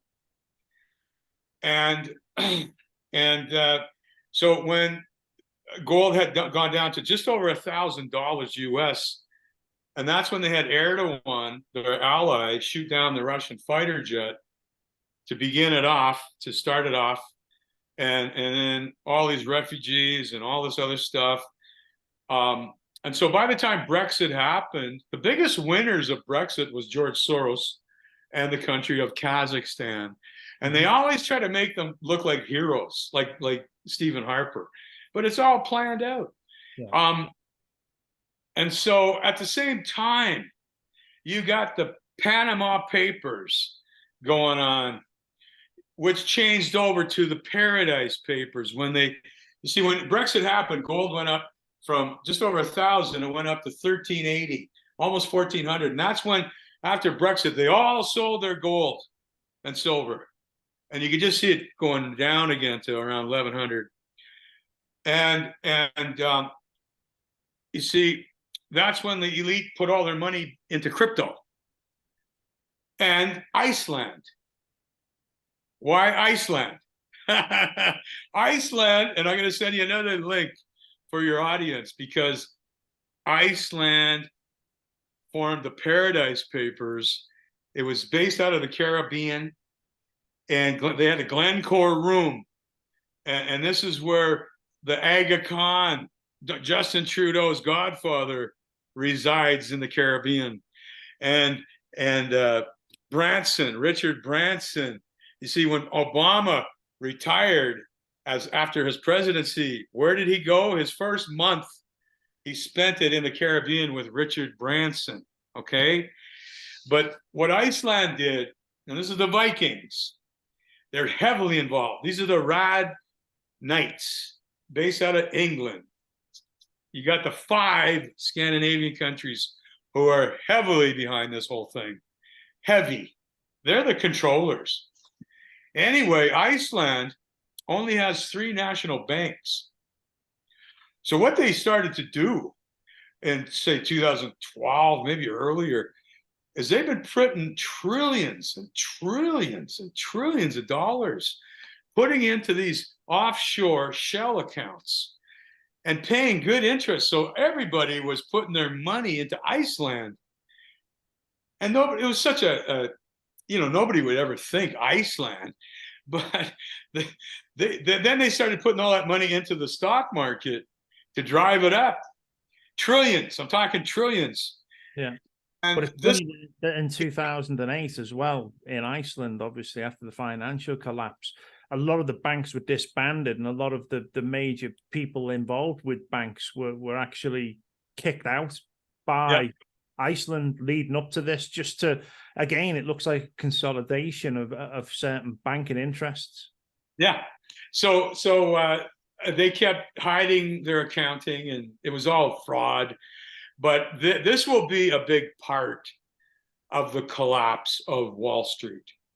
That'll come from the Scandinavian countries, I believe, and Saudi Arabia. I mean, right now they're just flooding the whole world with U.S. dollars. It's just a money laundering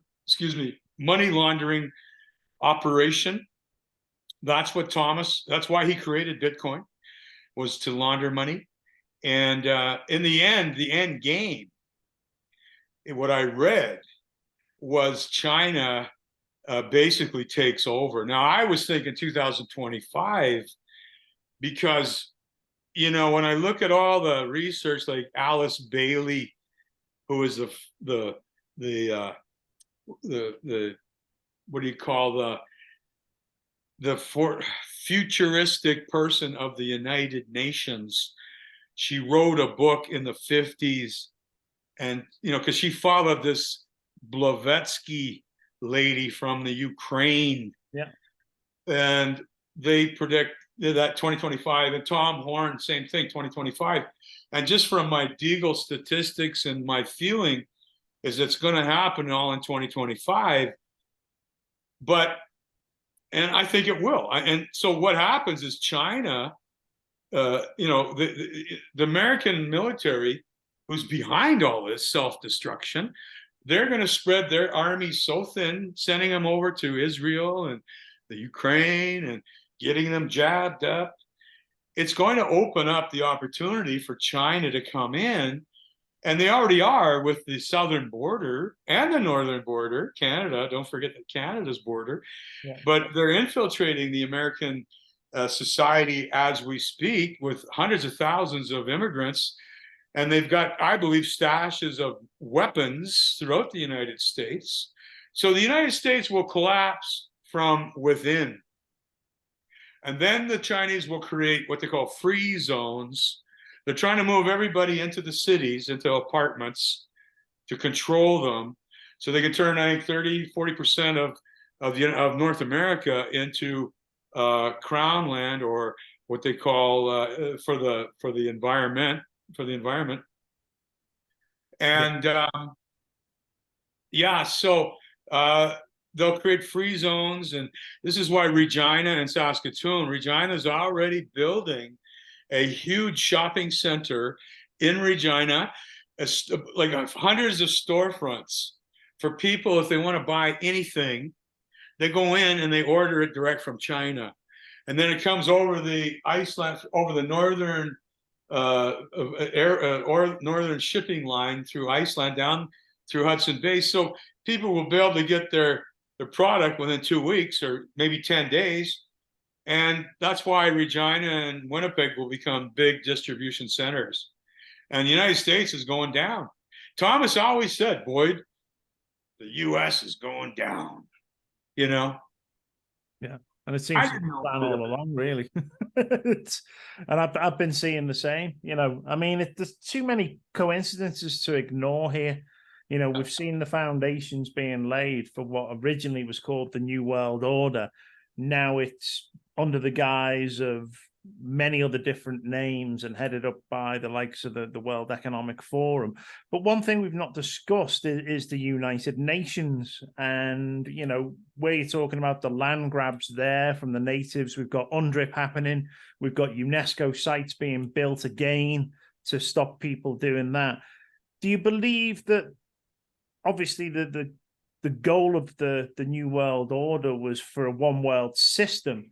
Do you believe that the United Nations will be the saviors that will ride in on the white horse, telling everyone that they need a one world government, they need a one world bank, they need even right down to a one world religion?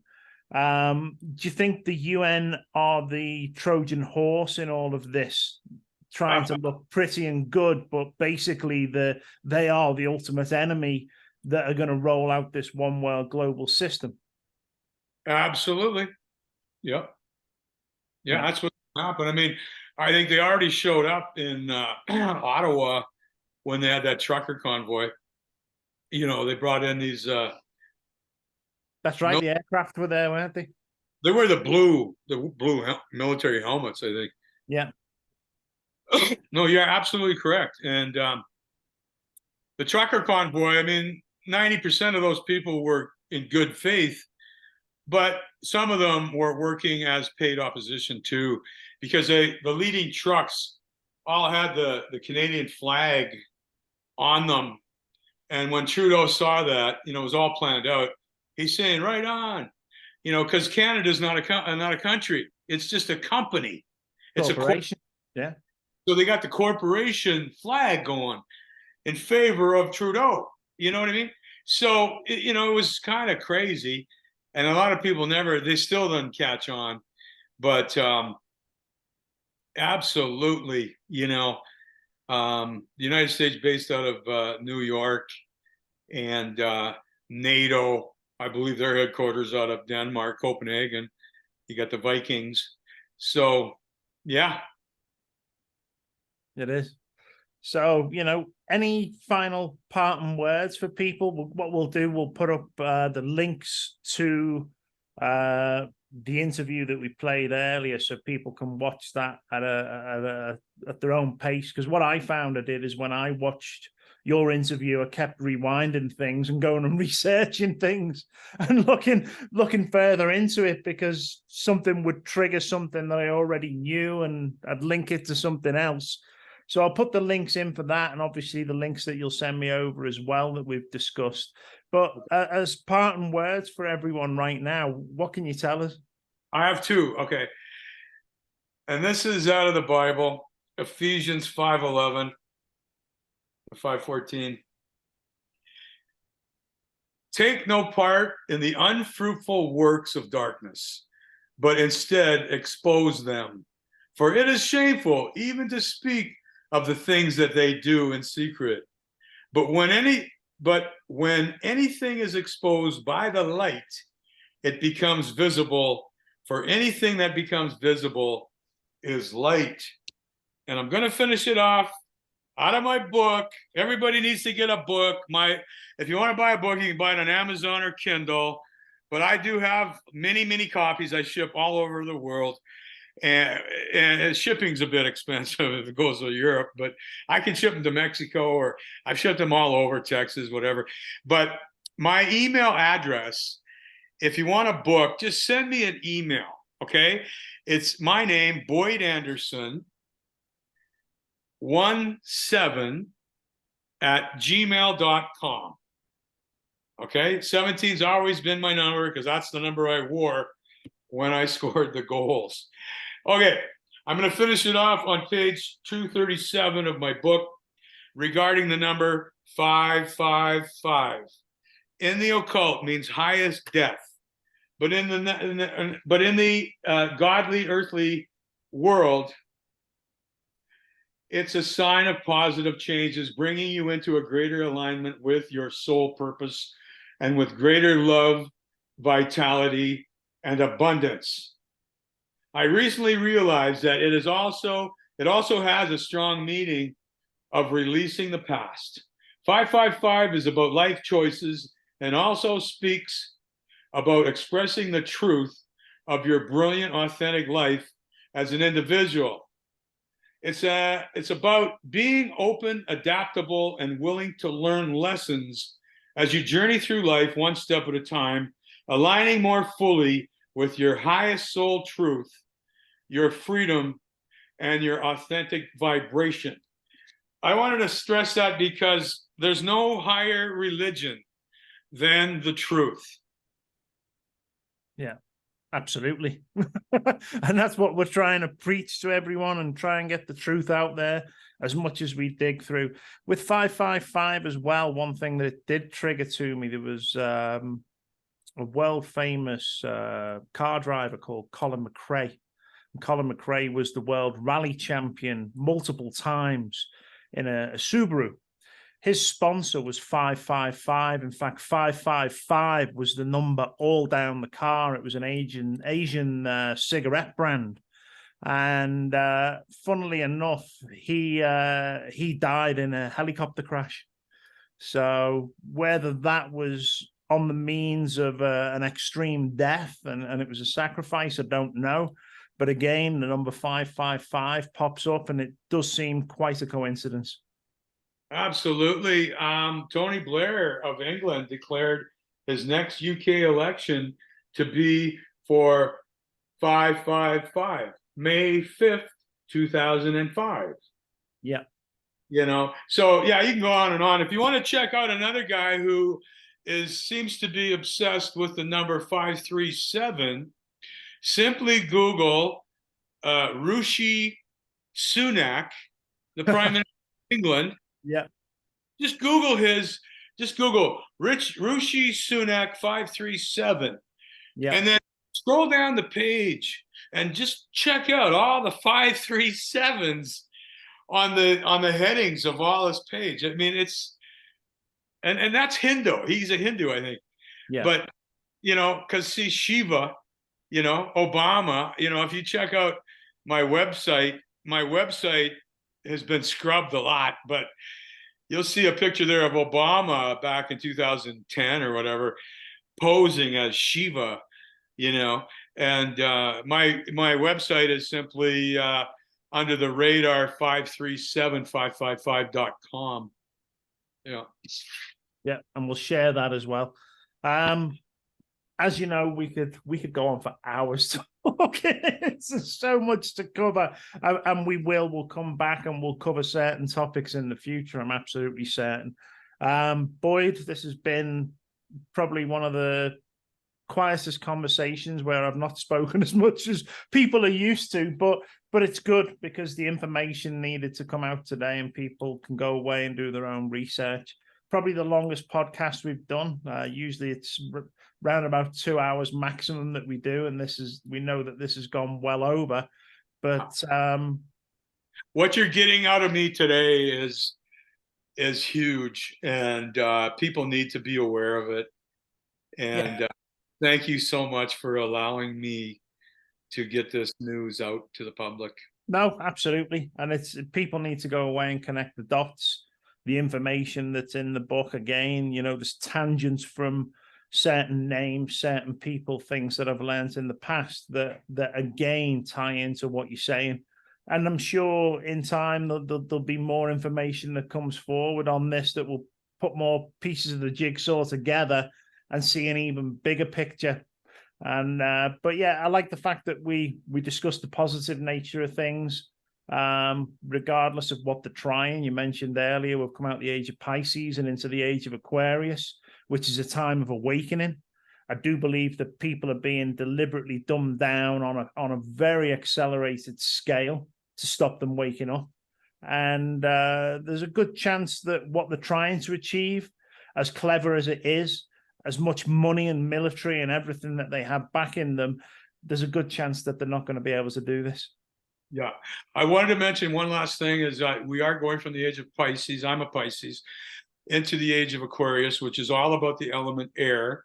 So Pisces were the two fish, which represents the symbol of the church. So these Babylonian Radnites, Khazarians, whatever you want to call them, they want to get rid of that church. And they want people to go on to worship Lucifer and go into a Luciferian world. Now, the Aquarius is all about the element air. So we got the Prince of Air.